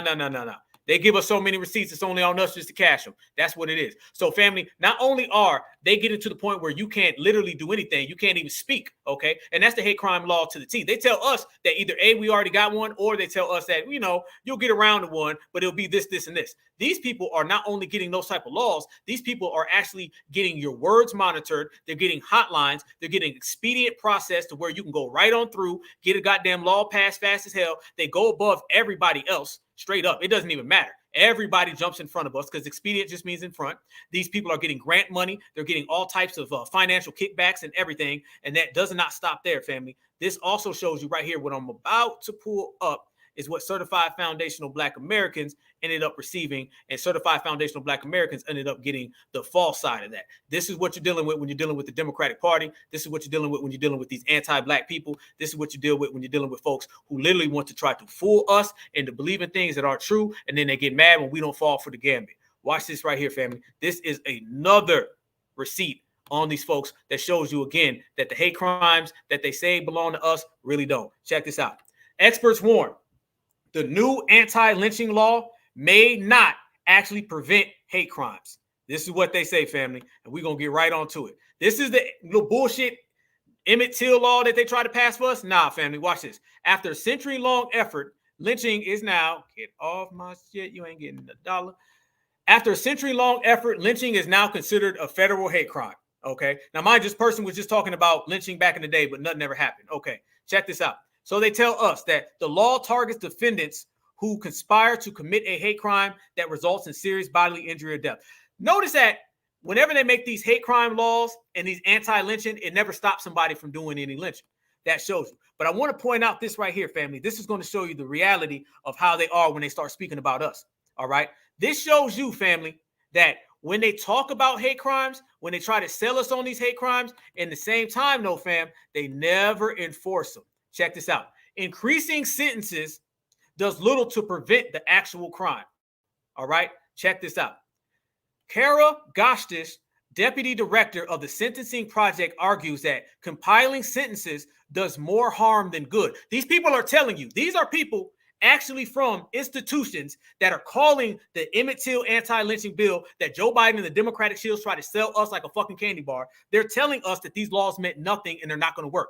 One reason she cites is because there is little proof that hate crime laws, such as the Anti-Lynching Act, actually deliver on hate crimes. They actually deter hate crimes. Listen, this is what they're saying. This is an institution. This is a lady from the Sentencing Project. She is the deputy director of the Sentencing Project, and she is telling everybody that the Hate Crime Anti-Lynching Act does not do anything to stop hate crimes, but even further, they don't get enforced. She says that it is a certainty of punishment is more likely to prevent hate crimes rather than the severity. We often react and assume that somehow crime will end if we just make sentences longer and punishments tougher. But that's not the case. The federal government has previously supported this position. In 2016, the report of the Justice Department found that laws, policies intended to deter hate crimes by focusing on increased sentences are ineffective. The reason why, family, this stuff is ineffective is because they don't enforce these laws when it comes to foundational Black Americans. That is it. So either they do not give us the law or they don't enforce the law. And it's what I said earlier. It's the 3 L's. It's loose language laws. Loose language laws, everybody else gets specific language laws. They give us these vague laws that do not actually help us. That's why I say we need all new laws. We need new ones. I don't want to take no old fucking law, dust it off, and come up with a new one. I want all new laws to serve our people. That has been sponsored, that has been located and built by certified foundational Black American experts. Don't come to me with some bullshit law that used to benefit folks back in 1922. Don't come to me with no goddamn HR 40. Our reparations laws, our hate crime laws, all have to be made and crafted by us, all of us right here today. If not, they don't mean nothing. So when we say no tangibles, no vote, we say reparations, we say we need an anti-foundational Black American hate crime law. I'm talking about from scratch, clean slate. That's the way we got to do it. We got to be in these rooms and we got to build it. We got to have our own political and social power, because if not, they're going to feed us laws like this that on record have not served the people. And we know that they're not going to serve the people. So either they lie and say we already got them. And then when we expose that, they say, well, let's give you an old law. We say, fuck the ones that you say existed, don't. Fuck the ones that exist and don't enforce. And fuck you if you're trying to sell it to us. We want certified foundational Black American laws made by certified foundational Black Americans. And if you ain't giving us that, then you ain't giving us nothing at all. Watch this, though, family. Watch these statistics. We do not endorse the bill because we do not believe in expanding criminal punishments and creating additional federal crime. Because, mind you, everything that happens to us, you can't even do anywhere in life. So it shows you off top that these laws are going against us. She also says that these laws are not enforced by bipartisanship, but they are when you start dealing with everybody else. And then check this out. Data shows that hate crime laws disproportionately target Black people. Listen to that. Hate crime laws disproportionately target Black people. When it comes to the new anti-lynching, experts speaking with the NPR also warned against propping up criminal legal system that disproportionately incarcerates Black Americans. Black Americans, the people who deserve hate crime laws, they end up targeting us with the hate crime laws that actually benefit other people. So when you start talking about these laws that they try to feed us, they tell us vote blue no matter who for, these laws actually end up making us the target. Because this is how Black folks end up getting mass incarcerated. The same way they try to make us the face of that other community. This is the same way they try to lock us up based on these laws. It says in June 2021, a report from Stanford Law School, from the Burnham Center for Justice revealed that although hate crime laws are meant to prevent bias-motivated violence, they are not free from bias-motivated enforcement. Voluntary data reported that the federal government suggests that hate crimes affect Black victims more than any other group. We already know that. Yet, according to the Stanford report, Black people represented less than a quarter of reported hate crime offenders in 2018 and about 1/3 of violent hate crime offenders between 2000 and 2015. All right. This shows you already that we can talk about all the hate crimes that occur and all the hate crimes that affect foundational Black Americans. But here's my thing. Where are the convictions? Where are the convictions? Think about that. If we know that foundational Black Americans receive the most hate crimes, have always received the most hate crimes, it ain't even close. If we know that without a shadow of a doubt, family, then where are the convictions? Name me anybody that you know that has truly, genuinely been convicted of hate crimes against foundational Black Americans. And I'm not talking about the obvious ones. See, that's what the dominant society does. They'll go point to you the obvious. So it's like when you say that supremacy is a problem, they'll admit to the Klan. They'll be like, oh yeah, we do got supremacy, the Klan. But they won't talk about Karen that lives right next door to you. They don't never do that. They understand how to always go to the most extreme. So you sit here and talk about these anti-Black American hate crime laws that really don't exist. They always try to tell us, well, yeah, you know, we do have a lot of hate crimes. Show me how many people are actually convicted of hate crime laws against us. I'm going to show you the statistics of how many times we have hate crimes affected and how many times we have hate crimes implied. But I want to show you how many times nothing ever really happens. Now, mind you, ain't no expedient process. Nobody's going to the front of the line. Not at all. So once again, she says, this is the Stanford Law Center. Okay, this ain't just us. Black people represented less than a quarter of reported hate crime offenders in 2018 and about 1/3 of violent hate crime offenders between 2004 and 2015. Stanford Law professor who worked on the report told NPR that those numbers are higher than expected. We don't know how many people and who was actually charged or convicted with a hate crime. This is coming from Stanford. This ain't the Black grassroots saying it. That's them saying it. This is what you call a receipt. We don't know how many people are actually charged or actually convicted. Family, I'm going to show you hate crimes right here. A lot of us already know because the Black grassroots, we know everything ahead of time. Look at this right here, family. This actually is us showing everyone that hate crimes clearly have been affecting Black Americans more than anybody. But as I show you these numbers about how many times we are actually the victims of hate crimes, I want you to tell me, do these numbers of how many times we get attacked match how many times we actually have any form of convictions for it? And we all know that convictions coming after we get harmed very rarely ever happen. Look at this right here. Anti-Black American hate crime victims. This is people who have been having hate crimes perpetrated against them, okay? This is how many times we received a hate crime. 3,906. The nearest group is 1,341. The next group is 909. The next group is 845. The next group is 430, which means you can take the other top 4 groups, put them together, and they still don't represent the same number of hate crimes against foundational Black Americans. We ain't got no goddamn hate crime law. They've never given us a hate crime law. They try to stop us from getting a hate crime law because they know those statistics right there prove everything that we've been saying.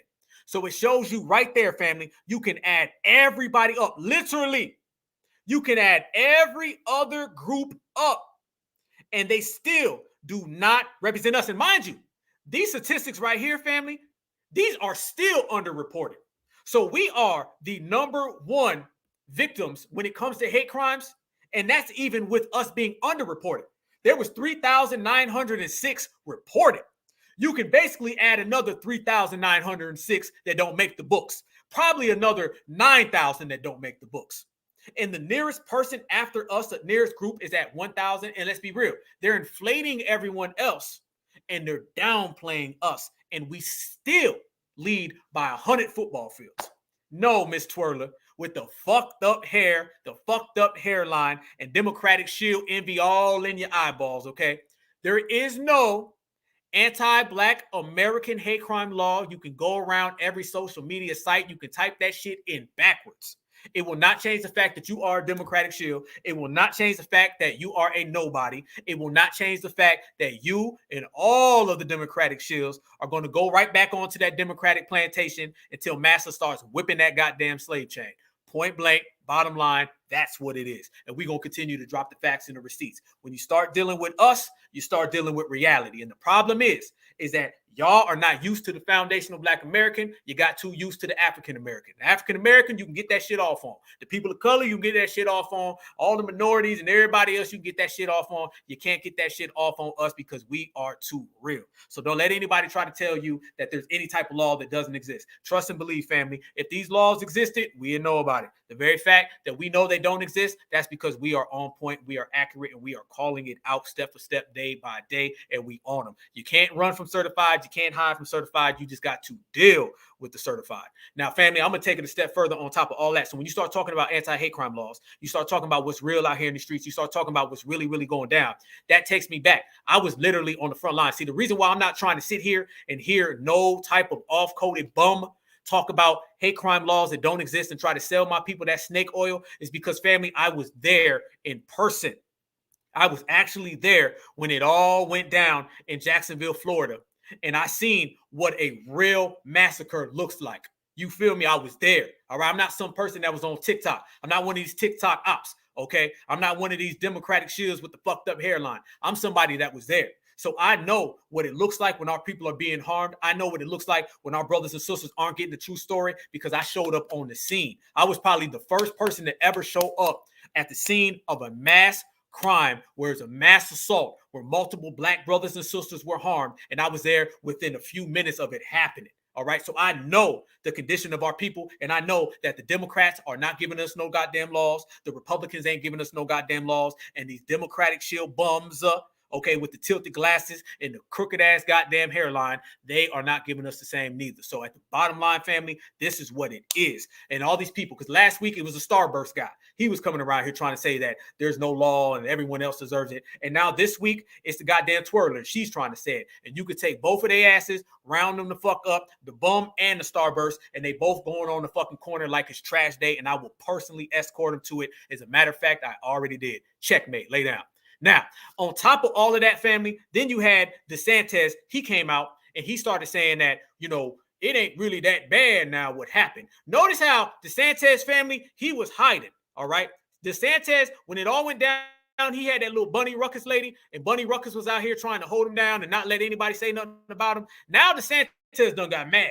All right. He done thought everything was going to blow over and there was going to be no goddamn backlash and nothing like that. So watch this video right here where DeSantis is really trying to cover. Now he's getting supremacists angry. He's getting supremacists mad. Now he's trying to sit there and he's trying to talk crazy. They sent some guy in the crowd and he's saying, DeSantis, you have harmed my people and you ain't did nothing. And so DeSantis ain't backing down because the person who came there was weak. I wouldn't be surprised if this is the Democrat. Because no, the Democrats always try to speak for us and they always try to, you know, speak on behalf of the Black grassroots. Watch the way DeSantis kind of G-checks this dude, but watch how DeSantis is on super supremacy mode. But watch how the person in the crowd was really soft, very vague, didn't really push the line. Y'all know goddamn well, if any of us was there, it wouldn't have went down like this. But watch this right here, family.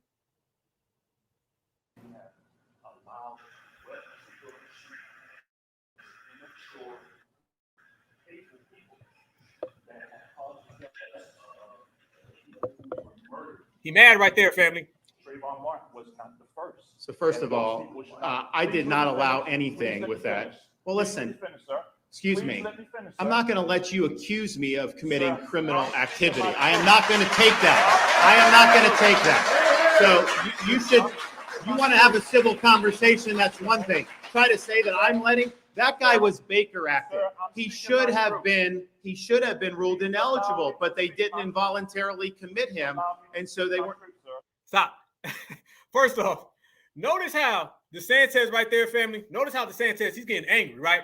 He's getting real angry right now. See, he wasn't doing that 2 weeks ago. 2 weeks ago, he was sitting there getting booed and he was hiding. He had to pass the microphone off to Bunny Ruckus. All right. Now he's trying to go into the whole I'm going to start pushing back mode. In reality, this is how he felt the same time. You feel me? The same time the actual situation occurred is the same type of situation and energy that he has today. But he just couldn't really say it then. He had to kind of wait for everything to die down. And now he's trying to do it. And notice the guy talking is too, can I, let me say this. When you approach any of these supremacists, I don't give a damn if you at the school, your ass at the goddamn grocery store, you in the frozen food section. You got to be aggressive. That same energy that we seen when Dame Dash was G-checking Cuckatoo. All right. When Dame Dash was G-checking Cuckatoo, that's the type of energy that you got to have.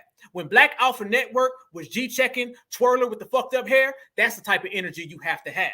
When we are out here in the streets putting it down, you can't be sitting there saying, can I call you out on supremacy? Either you do it or you don't. And watch how DeSantis goes back and forth with this guy. And I personally believe this is a Democrat trying to give some Democrat energy, because if he was really on some black grassroots, his energy would have been way the fuck different. But watch this exchange, and it just goes to show you, family, we are all we got. And when I say we, I'm talking about all the certifieds, because the counterfeits, the off codes, and the fucked up face ain't gonna help us. No, I don't. No. There is the truth. There is something about the truth. It's not everyone doesn't have their own truth. No. You don't get to come here and blame me for some madman. That is not appropriate, and I'm not going to accept it. You have allowed people to hunt people like me. Oh, that is nonsense. That is such nonsense. Look at the little Karen right there telling him he needs to leave. He out here getting escorted out by Karen. Man, that dude ain't nothing. You don't speak for. It's better off, family. I'm gonna keep it a buck, fam. It's better that this guy did get ran out the building. I'm gonna be real, because we don't need no soft ass marshmallows out there trying to talk about anti-black hate crime. Y'all seen when I was at the scene? I was literally at the scene, family, and they had every single police authority right there, and they was eyeing me and I was eyeing back because my certified energy can't be broken. You need that type of energy. This dude out here, he's saying, can you let me talk? And people like me, and we'd rather have this guy get kicked the hell out and let some real certifieds talk, because all he's going to do is get in the way. We've done more to support law enforcement in this state than anybody throughout the United States. Our crime rate in Florida is at a 50-year low. We have enacted. You know what, y'all? Hold on. I see in the chat. You know what? Y'all make it. Hold on now. Boy, I love this chat. I tell everybody I got the best chat. Ooh, you right. I'm that forehead. You ain't lying, Hurricane. That might be one of them Democratic shield tethers. I don't know. That might be one of them Democratic shield tethers right there, family. Because he ain't got that certified energy. He just out there just getting walked right off the scene. Walked, just gone. Just like, all right, I'm leaving now. Y'all don't want to let me talk now. I'm going to go now. Yeah, go sit your ass down, all right? Because if we out here and we going straight up one-on-one with the dominant society, we can't have people like that. Like people like that, they're not going to do nothing, all right? People like that, all they're going to do is get in the way. And to be honest with you, had that guy actually got a chance to talk, and had he actually said something of any type of real value, let's be real, family. What he was going to end up doing, let's be real, we ain't going to lie, he was going to eventually start to pivot onto the people of color and minorities anyway, all right? Eventually, even if he would have got off on DeSantis, who's a clown, he would eventually said, and people of color and minorities, we know a shield from a mile away. All we've been doing is G-checking shields, dropping receipts on them and giving them spoilers, point blank. So we already know what type of time it is. And like we say, family, it's FBA, and we see your ass from a mile away. So you can't get off on us. Every single thing that they try to pull, we going to get on them. Every single thing that they try to slide on us, we going to get on them. They can't pull that. So any type of shield that you see, man, that ain't going to work. And notice this too, family. Let me say this loud and proud. Notice that soon as they start bringing out these Democratic shields and they start bringing out these folks who try to speak for us, you're going to start seeing more and more of these people during election season. That's going to be the next kick. You're going to start seeing all these election shills, and they're going to be grabbing that microphone, and they're going to be trying to talk, and they're going to be trying to speak the real. But in reality, they're not going to be able to get off on us at all. We're going to be serving them left and right and left, because FBA do it better than everybody. So we watching those type of people. We watching those type of shills. And at the end of the day, in between the day and every day, all day, twice on Sundays, that type of shit is not going to work. So from DeSantis to Eric Adams, all the way back to the Tether, to Cuckatoo, to, the bum ass motherfuckers, everybody knows that we are controlling the narrative, and everything that we saying, we're the ones out here really pushing the line. We're the ones really out here saying what's genuine. Before we go, there's somebody else that got to get roasted real quick. This person got to get roasted for that fucked up wig. This person got to get roasted for these glasses. Tell me if y'all seen this video. Tell me if y'all seen this goddamn video. I'm telling you right now, I never even seen who this person was. And as we say, family, they not only come after us, they also try to come after our master teachers. They try to come after our legends. They try to come after everybody that has something to do with certified foundational Black Americans. Did y'all see this person right here? I'm working on a video essay about a gendered reading of this book because the way that women show up. Him and Sammy, his partner in crime, just got out of a hot robbery. Sammy's almost shot and killed, family, and his girlfriend is really fucking. This person is trying to talk about Malcolm X and trying to say that Malcolm X was misogynistic. Malcolm X was a bad dude. Malcolm X was bad. Only thing that's fucked up is her hair and that twisted ass wig and them glasses. But she finds the time in her tether day to talk about Malcolm X. This is why we cannot allow these people to speak on our behalf. This is why we have to speak for our damn selves, the same way we built this country by our damn selves. Listen.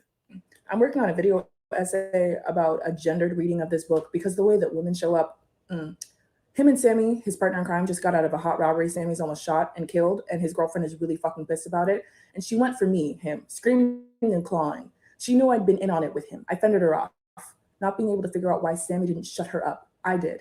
And from the corner of my eye, I saw Sammy going for his gun. Sammy's reaction that way to my hitting his woman, close as he and I were, was the only weak spot I'd ever glimpsed. So, 2 things. 1, Malcolm X thinks worse of his partner for going to be violent towards him in defense of the black woman he just hit, that he thought he had impunity to hit because they were that close and she was in hysterics. And secondly, I'm supposed to excuse this to follow his leadership.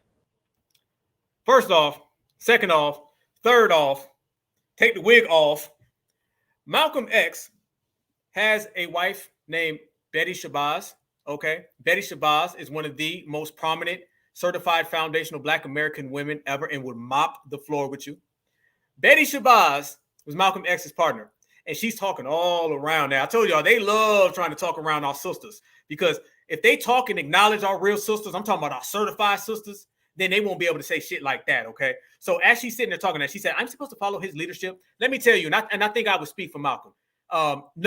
No, nobody wants you to follow us at all, okay? Only thing you need to follow is the goddamn immigration office line, and that's going down the street and around the corner because you probably see your grandma, your mama, your auntie, your goddamn cousins, your 3rd, 4th, 5th cousins, and your goddamn uncles over there. So the only line and the only thing you need to follow is that immigration office and go that away because you're probably here illegally in the first goddamn place. And by the way, take the goddamn hair off because you ain't a real Karen either, okay? You're going to end up on the real Karen versus I want to be a Karen list, and we seen the way that played out earlier. So, no. Certifieds, we don't represent. Certifieds, we ain't on that type of time. See, there should be a time in the day where somebody coming out and disrespecting our master teachers and our elders would literally kind of get me. But to the point now, we just roast them so quick, man. We ain't even got time to even see them, family. We roast them so quick, family. They don't even exist. They can't exist in our presence, family. They can't exist in our presence. We win in every day, twice on Sundays, and they over here as TikTok ops saying a bunch of stuff that really don't mean nothing. We're going to go down in history as the best, most thorough generation of all time, and they're going to go down in history with fucked up nose, fucked up glasses, fucked up teeth, and a fucked up hairline. We seen it with the last tether shield, and we see it with this tether shield. BU to the M's, family, and all we do is win. Yes, indeed. All right, family, we've been breaking it down about 3 hours. Y'all know Black Alpha, I only come out for 230, 243. That's the only way I know. 100 miles an hour all day, every which way. Salute to everybody in the chat. I said we was going to drop some receipts, and let's just rewind it, family. We dropped receipts on the Joe Biden administration. We dropped receipts on Eric Adams having his meltdown. We roasted how many tethers? Like 4, 5, 6 tethers. Tethers are so easy, family. We actually roast other people and roast tethers in the process. So ain't nobody really worried about no tether, all right? Tethers are so bad, they don't even get their own roast session. All right, we roast tethers while we're roasting Democrats. All right, we roast tethers while we're roasting Republicans. They're so minute and so small, we just step right on over them. So they got the G check as always. We'll continue to get it. Eric Adams, he gonna catch that wreck. Y'all see him in a meltdown near you. We done roasted that. Migrants, we done G checked them. We done pulled out every single thing, and that's the difference between this generation and the last one, family. We actually all have the opportunity to convene right here. We had the opportunity to break it down and talk to each other. That's why I love y'all. That's why I love this, certified Black society. Love this movement we got because we can push back. We're visible. We can say whatever. I remember a time, family, where if it wasn't on the mainstream news, it wasn't said. That's how they were able to control us, and that's how they were able to get off. They can't do that no more. Every single thing that we say goes. Matter of fact, we're in control. This is the first era, the first generation where the Black grassroots is in command. And when I say the Black grassroots, I mean everybody in the chat. Everybody watching. If you're watching on a replay, if you certified and it's in your soul and it's in your heart and it's in your mind and occupies your thoughts, you control this era. Nobody does. We don't walk with our head down. We walk with our head to the sky. As our good brother, Dr. Kaba Kamene, he told me just last week, he said, their best is our mediocre. okay? And our mediocre is washing these motherfuckers. So y'all remember that 24/7, 365. I am so proud to be a part of this era, and I would not want to share it with anybody other than y'all. Every single day I wake up, I'm so proud to be in this, because we could have easily been in one of those yes sir, no sir eras, you know, one of those can't we all get along eras. We could have been down that line. We've all been chosen, family, to live in this time and to share it with each other. And I know for a fact, and I know this for a fact, without my brother G Nation, I ain't gonna win. You feel me? I know this. My sister Miriam, I ain't gonna win. My brother Hurricane, I ain't gonna win. You feel me? I know that. I see everybody in the chat right now. Without y'all, I ain't gonna win. That's just what it is. We're going to win together, and it's going to take all of us to get to where we're going, but we're going to do it with style. Y'all know one thing about Certified Foundational Black Americans. We don't just win, we win in style, and we hold it down all the way. Thanks to you, too. Appreciate everybody, and I appreciate everybody from tapping in. And I'm going to let y'all know, man. Oh, yeah, I'm petty all day. All day. I woke up petty. My petty was on like 563 when I woke up. That was this morning. That was this morning, family. Yes, you already know. All day, man. I'm going to keep it coming, though. Black Alpha Network, we are pushing. We on fire. I got so many things lined up. I'm going to start dropping on Tuesday and Thursday. So y'all check it out, man. I got some good interviews lined up, and everything we do is going to be certified. It's going to be thorough. It's going to make y'all laugh. It's going to make y'all smile. And it might make you even a tether here or there. It might make you a Democratic shield here or there. But either way, it's all about us. Certified. I don't know what y'all getting into tonight, but whatever you do get into, make sure y'all stay safe. Make sure y'all stay good. Yes, indeed. Stay on code. Stay real all the time. Certified Foundational Black Americans. We run everything, and these other folks are just out here running their mouth, and there's a big difference. Salute to you, Queen Alpha. Salute to the whole family. I can salute the team all day long, but I'm going to let y'all go ahead and rock out, man. It's good. Appreciate y'all, spending your time with me. Before y'all leave, smash this like button, share the video. Keep on tapping into the Black Alpha Network. Every Tuesday, I want to see the whole family in here, because we are going to turn up, and when we turn up, they asses turn around. We unbreakable, untouchable, unmatched, stronger than ever. FBA all day. So y'all remember that black is beautiful, and beautiful is always black, and we are number one. Got it done. Peace and love. I don't care what y'all think. If you whatever the fuck you think you are, and until we own some shit, I'ma call it like it is. How you gonna be a man and we starving? Go ahead. You know? And you can walk by 5 different houses, ain't a man in either one of them motherfuckers. How we gonna be a man? How we gonna be African Americans? We out here done. We done, and we niggas until we set this shit right.